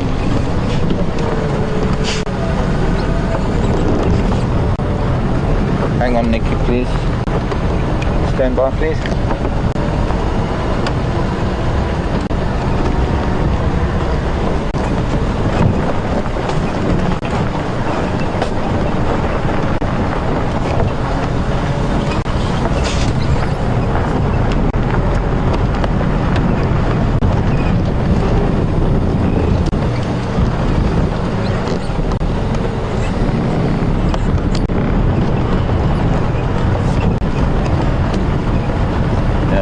really no Jack's Road, but I think this is it.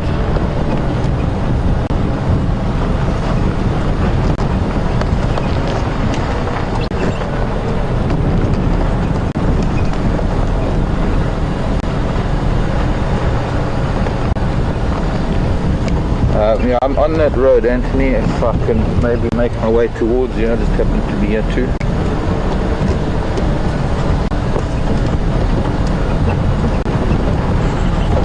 Oops, back up in. Evidently this cat that was heading down there is right here, somewhere very close by. I see Anthony moving his vehicle into this bush. This leopard has evidently just made a play for a duiker. There's a termite mound. There it is. You can see its ears. It's also running again. There's an old path to a buffalo kill up here where we once had a buffalo kill many years ago. It might have even been Matimba's. I can't remember that.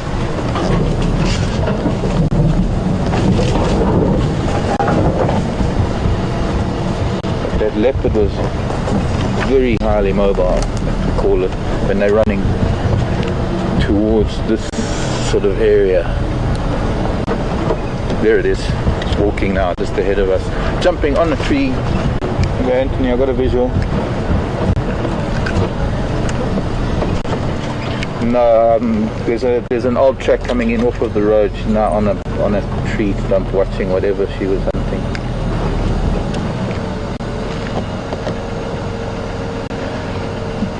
Come a little bit further, you'll see there's a little track from a previous sighting.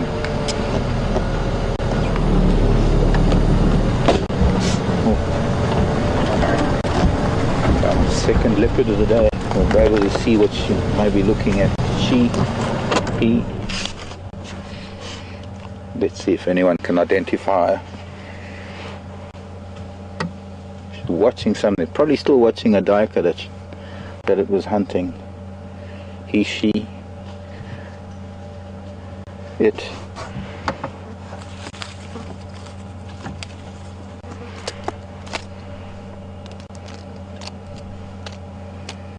I need a feather.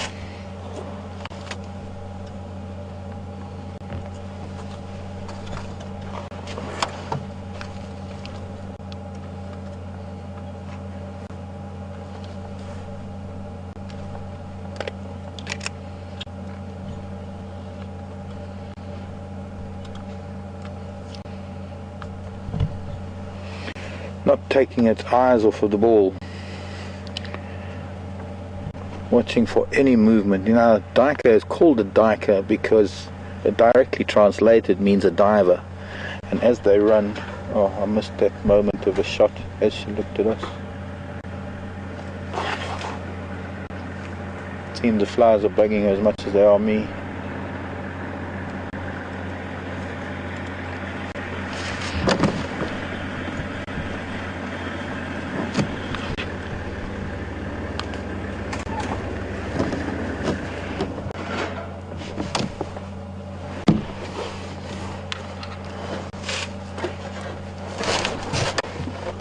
Do you want to pull into the left on the other side of this bush for me?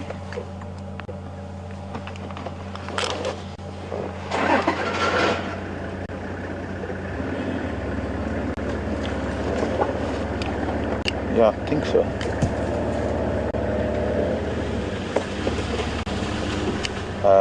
She's just off again. I haven't seen her face yet.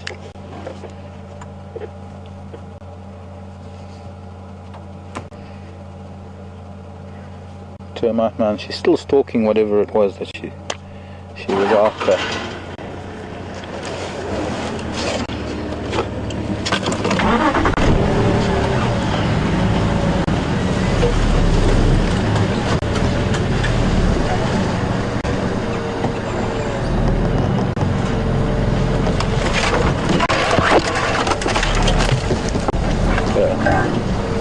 I just missed that moment when she glanced at us.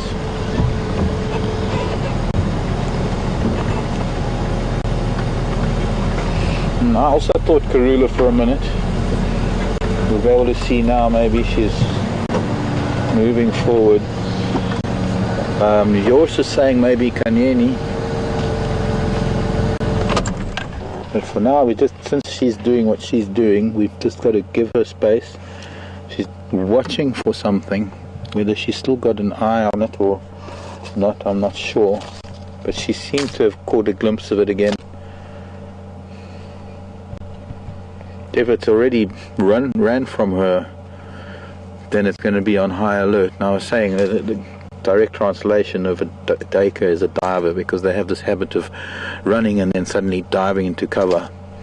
And for a lot of prey, whether it's being hunted by a bird or a reptile or a mammal, even a fish for that matter, if you don't move, you don't get seen.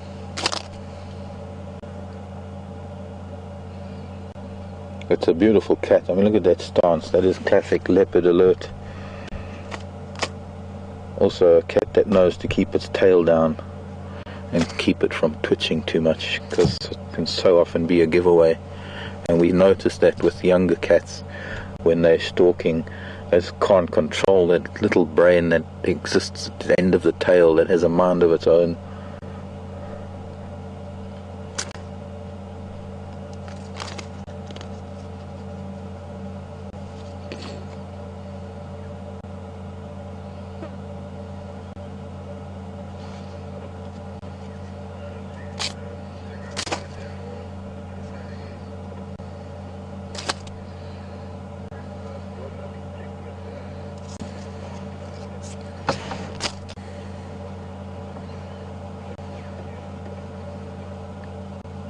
Yours coming? Yeah, affirmative. Over onto the other side and then go down to the water and look up the drainage line.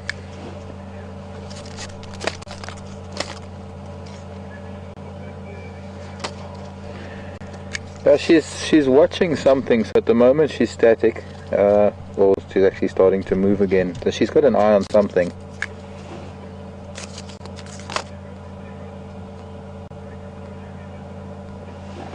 Okay, copy.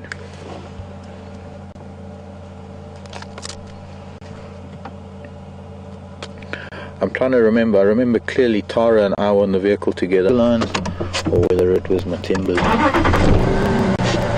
But I think there must have been other sightings here in the interim, because there is a track that comes up here from the sighting.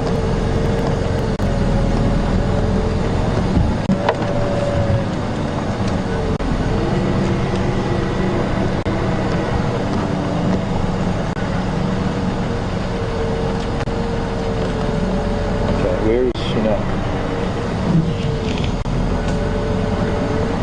Right here.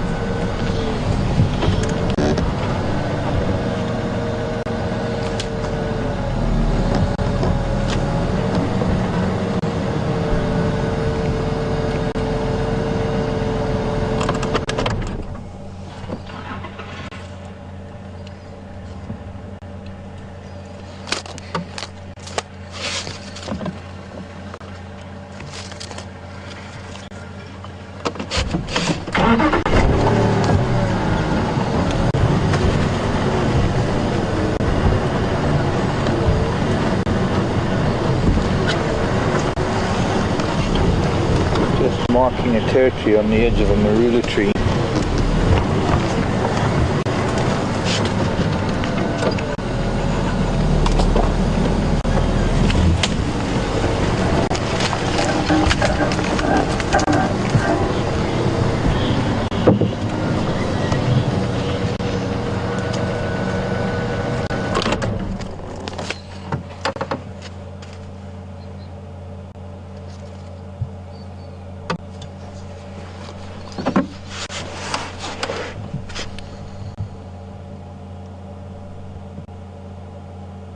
Karula. Any confirmation from anybody, but I got a quick glimpse of her when she looked our way. So I'm thinking this is her.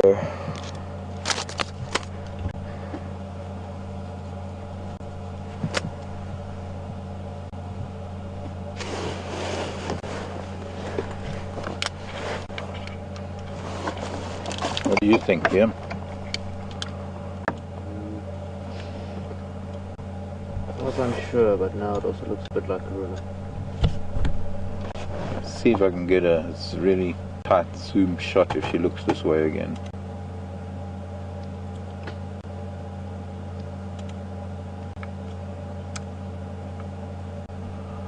If I could just keep myself still with the flowers on my face.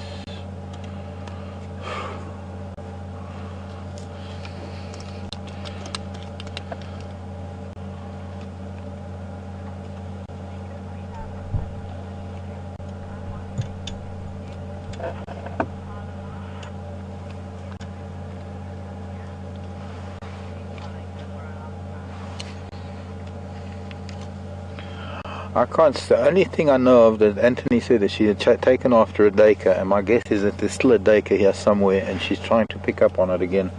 So she's looking for any movement or any sound up ahead. I'm not seeing anything that indicates impala up ahead, but just with her intensity, is the way she's looking. Oh, now she's giving up by the looks of things, maybe.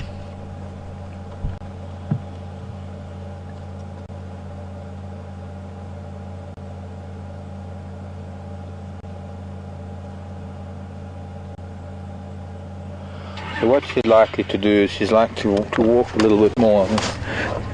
Classic hunting time for Karula. She loves hunting this time of the day. The least likelihood that there's going to be anything else around. What she doesn't know is that there are two big male lions lying at the dam. If she kills something and it makes a death call, especially if it's a duiker, now common duiker screams like a baby when it is caught, as do a lot of animals, and it will be within earshot of those males, and so they could come running. Her best bet would then be to tree her kill, to be up in the tree as soon as she can. Boy, looks quite out there. Yeah, yes. Part of the kill that we saw many years ago was around here, right here. I remember these little mud wallows. There's the buffalo skull. I think that's the buff skull.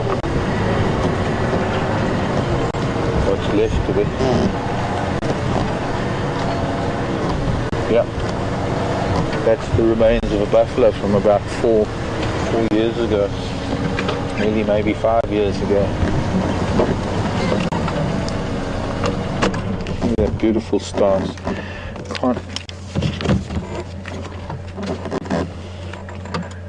Can't get tired of nature's beauty.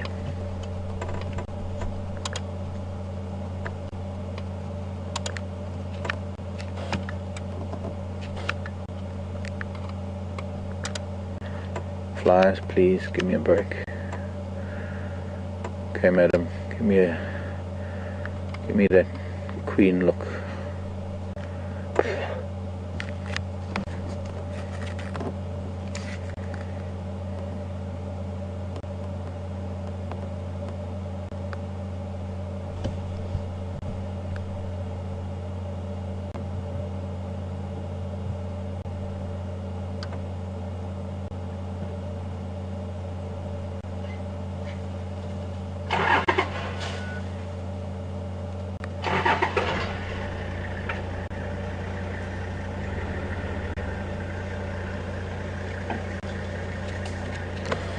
Didn't even look my way.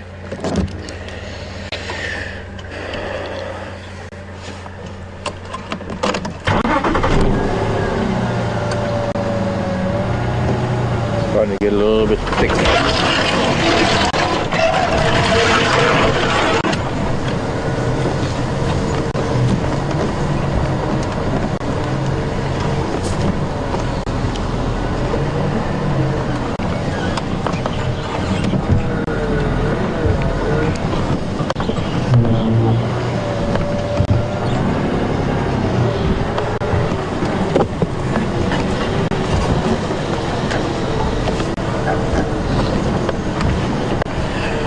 We do only have 2 minutes of broadcast left, but I think we're just going to stay here maybe just 1 or 2 minutes longer, just to see.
Okay, Josh.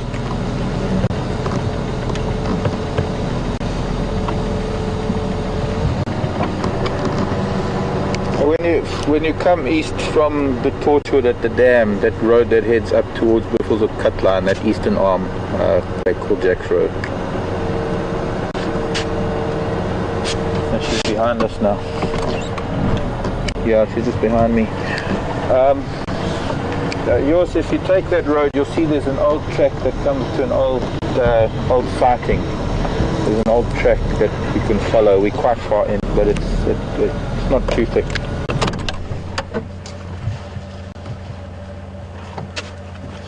The affirmative.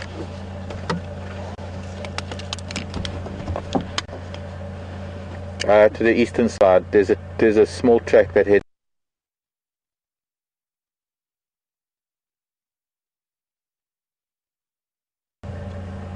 Hope she goes onto that termite mound. Bit of look now, I think it is Karula. Can we go again? Looks like Karula.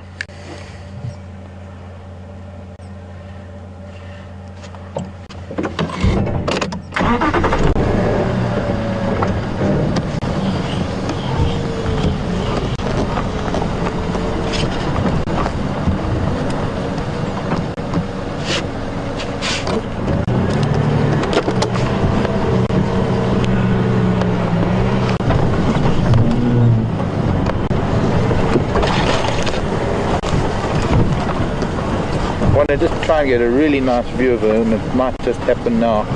Oops, mind the holes, Mark.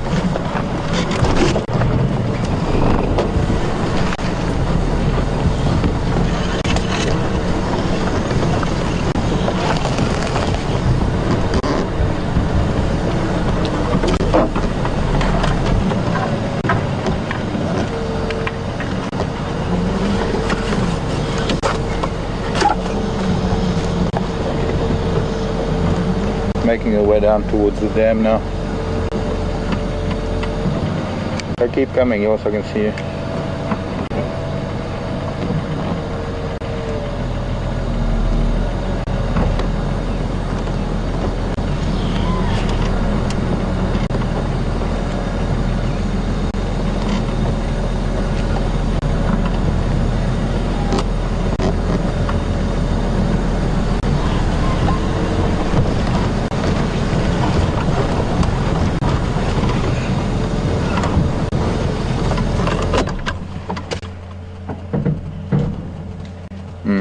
Now making her way straight towards him. See if I can get through here on the back of it. Yours. Get a bit of view. And then we're going to have to say goodbye, I'm afraid.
Might be making her way down towards the water actually. She's heading back more or less in a southerly, southwesterly direction. Or it could be that she's heading back towards the dam.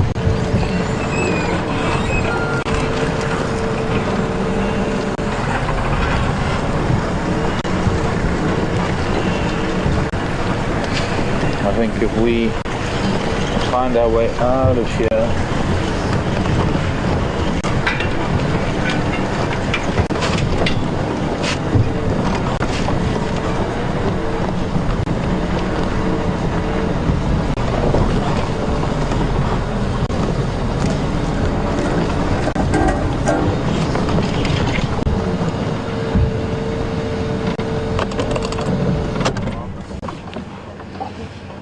Welcome, Josh.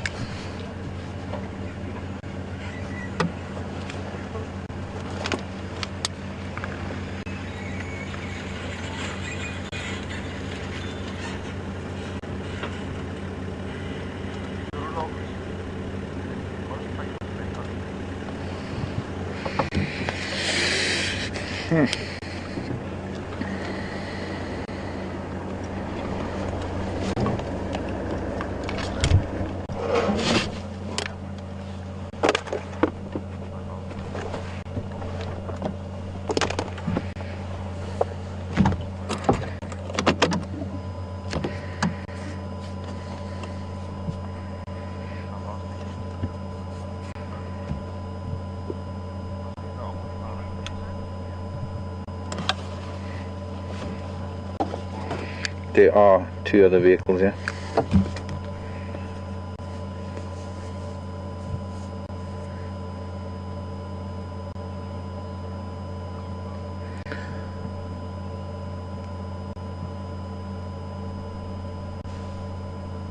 What's interesting is that she is making her way towards the dam. Now she's alert because she's kind of hoping that something's going to present itself to hunt.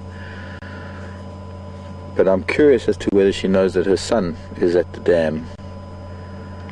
And a reunion would be something to see. It's, with this cool weather, the cats are not taking to the shade as they would normally do on a very hot day.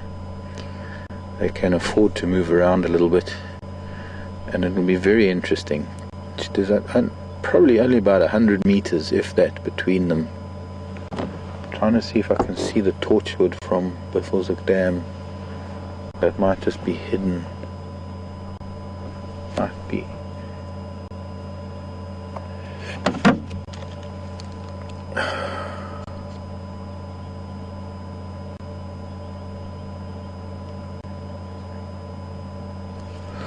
That might be it in the distance. 100 meters straight ahead, the direction that she's moving. When she's moving, of course. Right now, let's see if I can change up a little bit.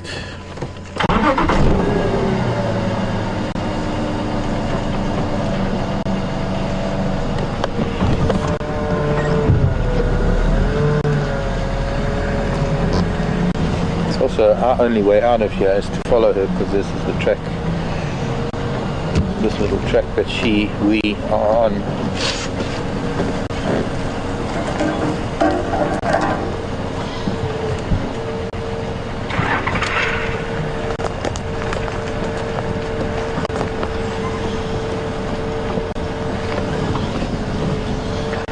Karula's turned around, she's actually making her way back towards the dam.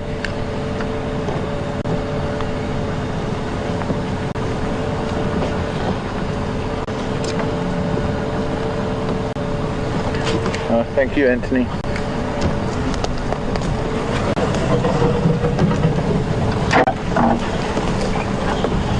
We can just somehow get out of here ourselves.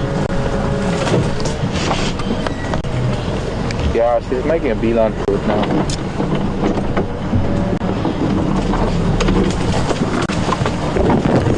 I'm just going to try and get through the thicket.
Sniffing around, actually can smell something in here.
Every now and then she moves away as though she's picking up on the scent of something. She's now coming onto an elephant path, and hopefully we'll be able to follow it as well.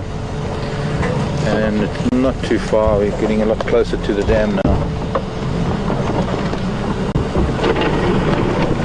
Hopefully near the road. Quite a dense patch before we can get close to the road.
She's listening to some francolins, I think. She's pausing because there's some francolins that are starting to alarm.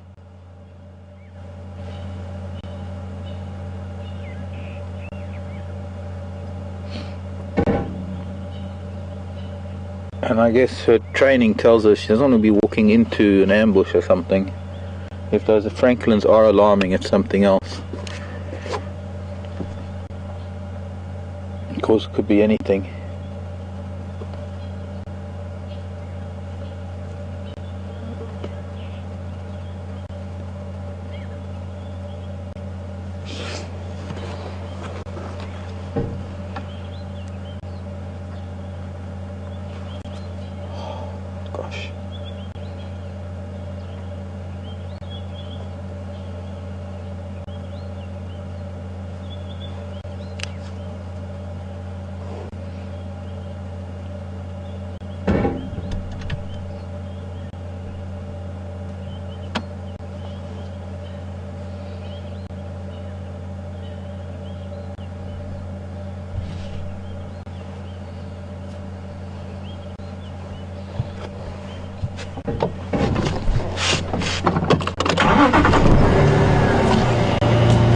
Okay. Cutting further south with the buffalo thorn ahead of us. You might just lose her now because it can't take the direction she's in.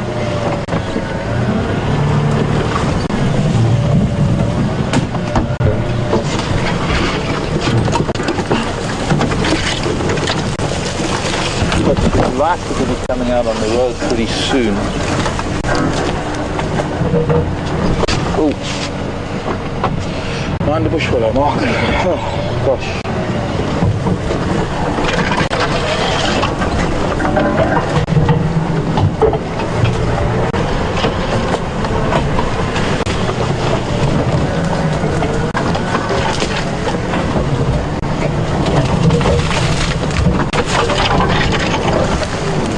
There's the road. So we're almost on the road. She's going to be coming. Oh. Tree stump. Okay, she's now crossed. She's heading south, so I don't think she's going to come to the ground because she's crossed this road that goes up to Telepan.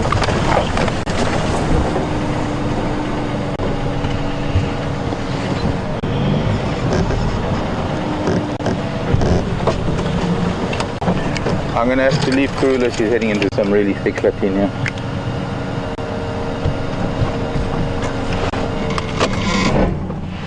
Let's go around to a checkpoint.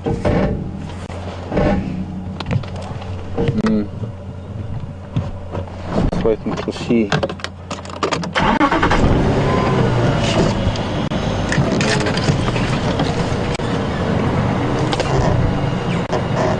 Now she's heading towards quarantine again.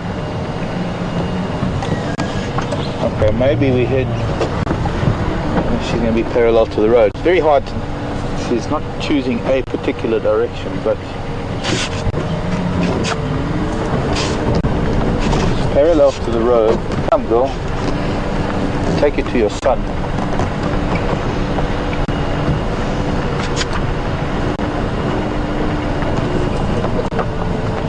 You can't follow in there, that's for sure.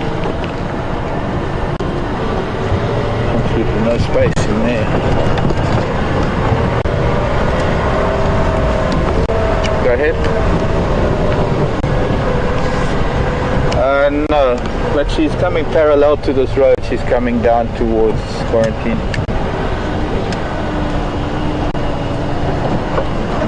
Still behind me a bit.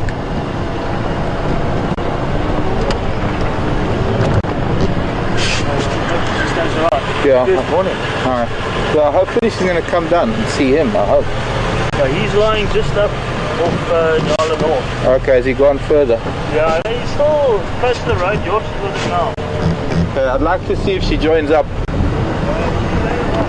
Ciao. She can't be more than 50 yards really. She's close.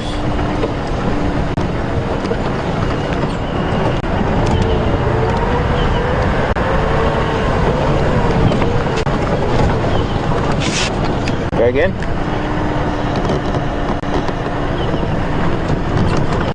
Nikki, come in. Go again.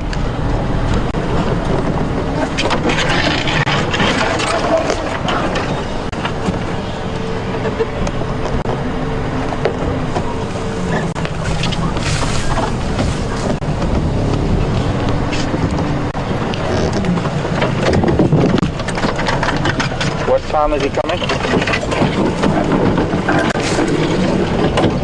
12 o'clock. I don't know what time he's coming.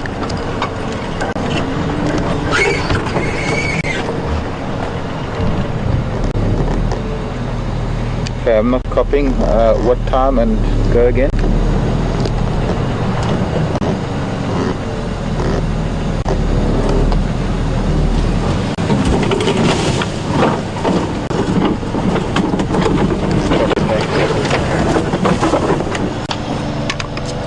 So yours, she's not far from here, but I don't know if they're going to find each other.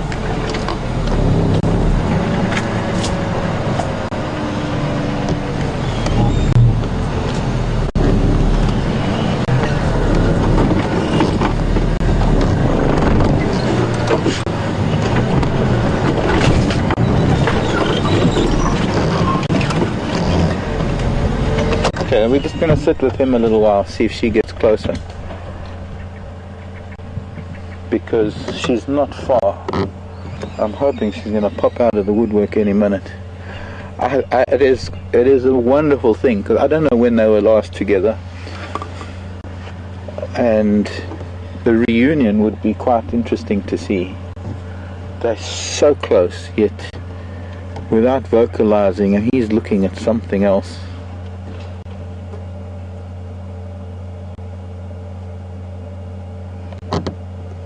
She might even be just going to the water. We might miss her.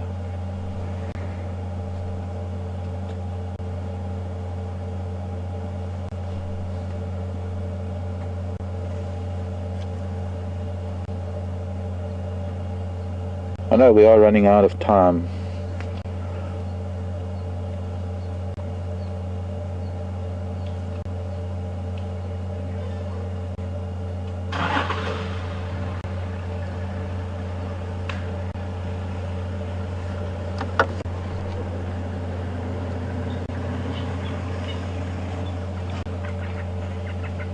Mark, I wanted to leave at 9 o'clock that home.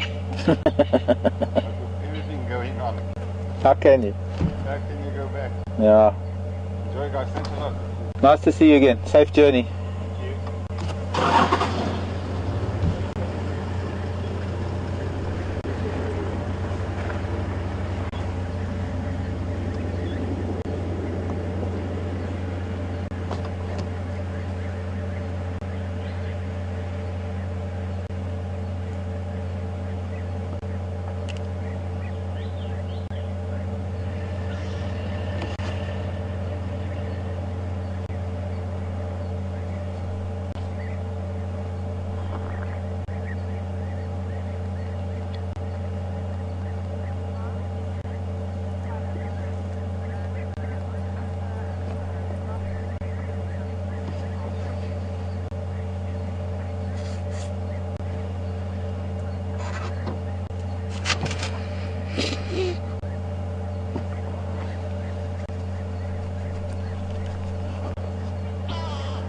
Nikki's mentioning that there's some chitter and Twitter and some emails questioning whether she's pregnant or not. I can't, at this stage, I haven't even been looking at that. I've been concentrating on other things about the situation this morning, watching her ears, her tail. I'll have a look at a couple of the photographs that I took. I'm sure we'll get some footage to look at later, some of the archive footage, and I'll get a better idea. I'm not saying yes or no, I didn't really have a look. But some go-away birds that are now further to the east of us that are starting to just make a little bit of noise.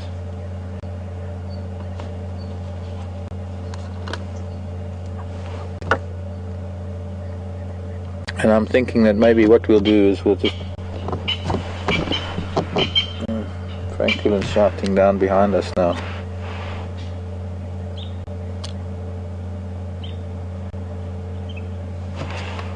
By now she should have come out. But there she is, she's coming. There she is. She's watching this way. I can just see her. There she is. And she's watching. She can see the back of him, I think. Come here, girl. Come see your son.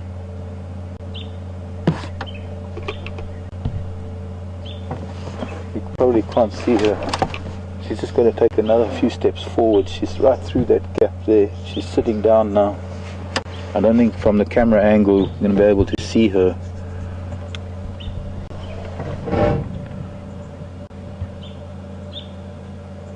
But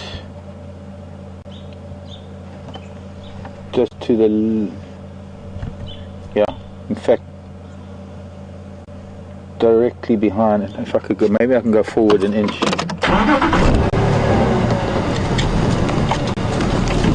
You can just see the bottom of her there.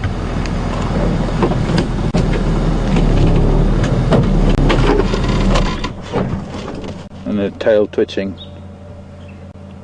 What I've been waiting for. It's remarkable. There hasn't been any vocalizing. And this is possibly an incredible moment where maybe just the sense of connection, the sense of unity in blood. It's like my mother knows when I'm going to phone or when I'm going to arrive. When I used to come back from East Africa, it would be random, but my mother would know that I was coming without me even telling her. And I'm sure twins, there are many documented cases of twins or parents being that close to children or vice versa, where there's this almost intuitive knowledge.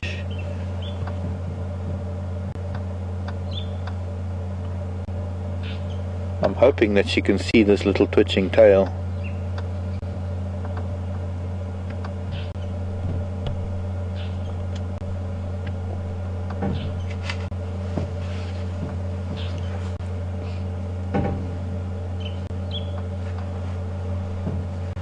He's looking at something and getting all sphinxed up.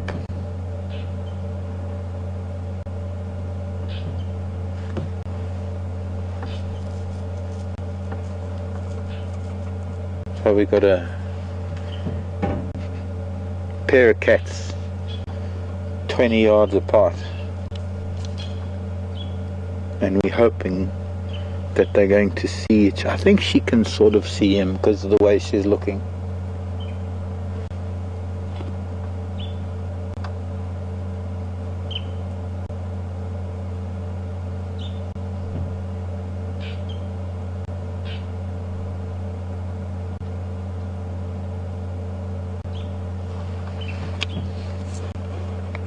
I can now see Karula from quarantine sighting.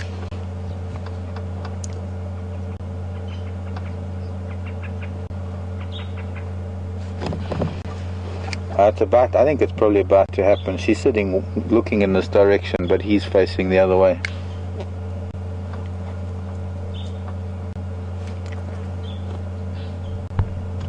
He's gonna go.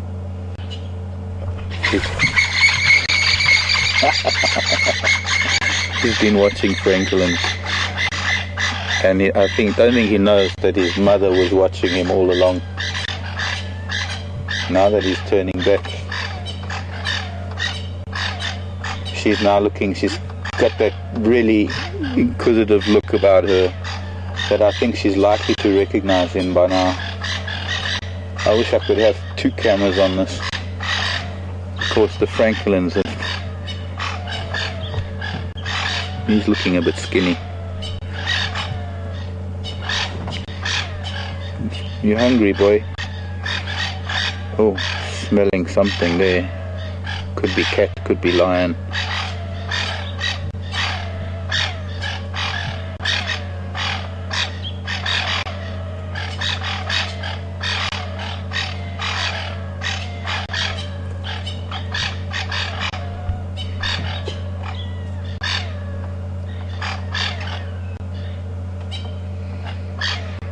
Something made him, he smelled something on the end of this branch and it's made him turn around here and go the other way. She, as yet, hasn't moved. She's watching everything with interest. He's now heading down the elephant path.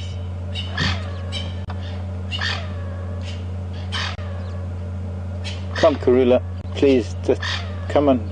You must be able to see it's your boy.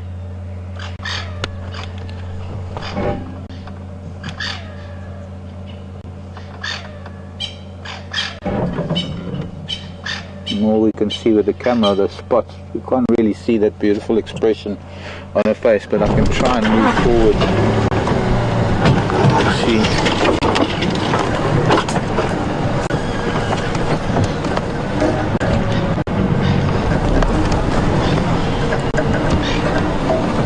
What is also so amazing about this is being able to see the two of them and to see how maybe they work it.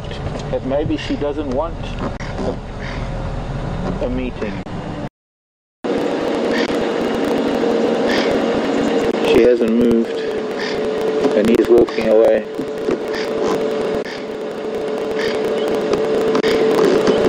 Yours coming?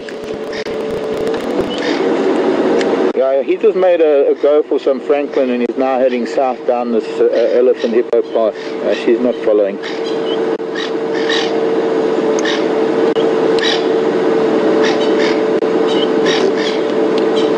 I mean, eventually they might get together, but at the moment it doesn't look like it. Now, I was expecting a little bit of a greeting. I was expecting to have a bit of a reunion. It might be because I know she saw him and she saw him go for the francolin. Maybe she's just trying to make sure that they don't cross paths. Yeah, affirmative. Almost at the spot where I said goodbye to you when you were on the road.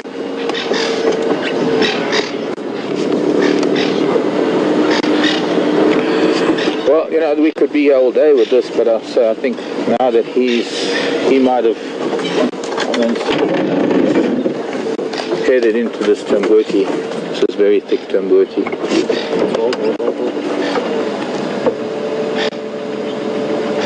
This is what francolins do when they fly up from a leopard.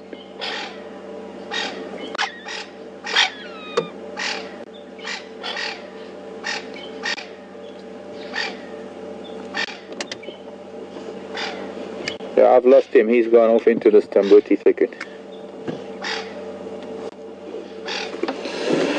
And at this point, I guess we better say goodbye so that I can extract ourselves from this situation or from this bush and get back up onto a road and we can get back to camp. We have some things to do back home this afternoon, this morning.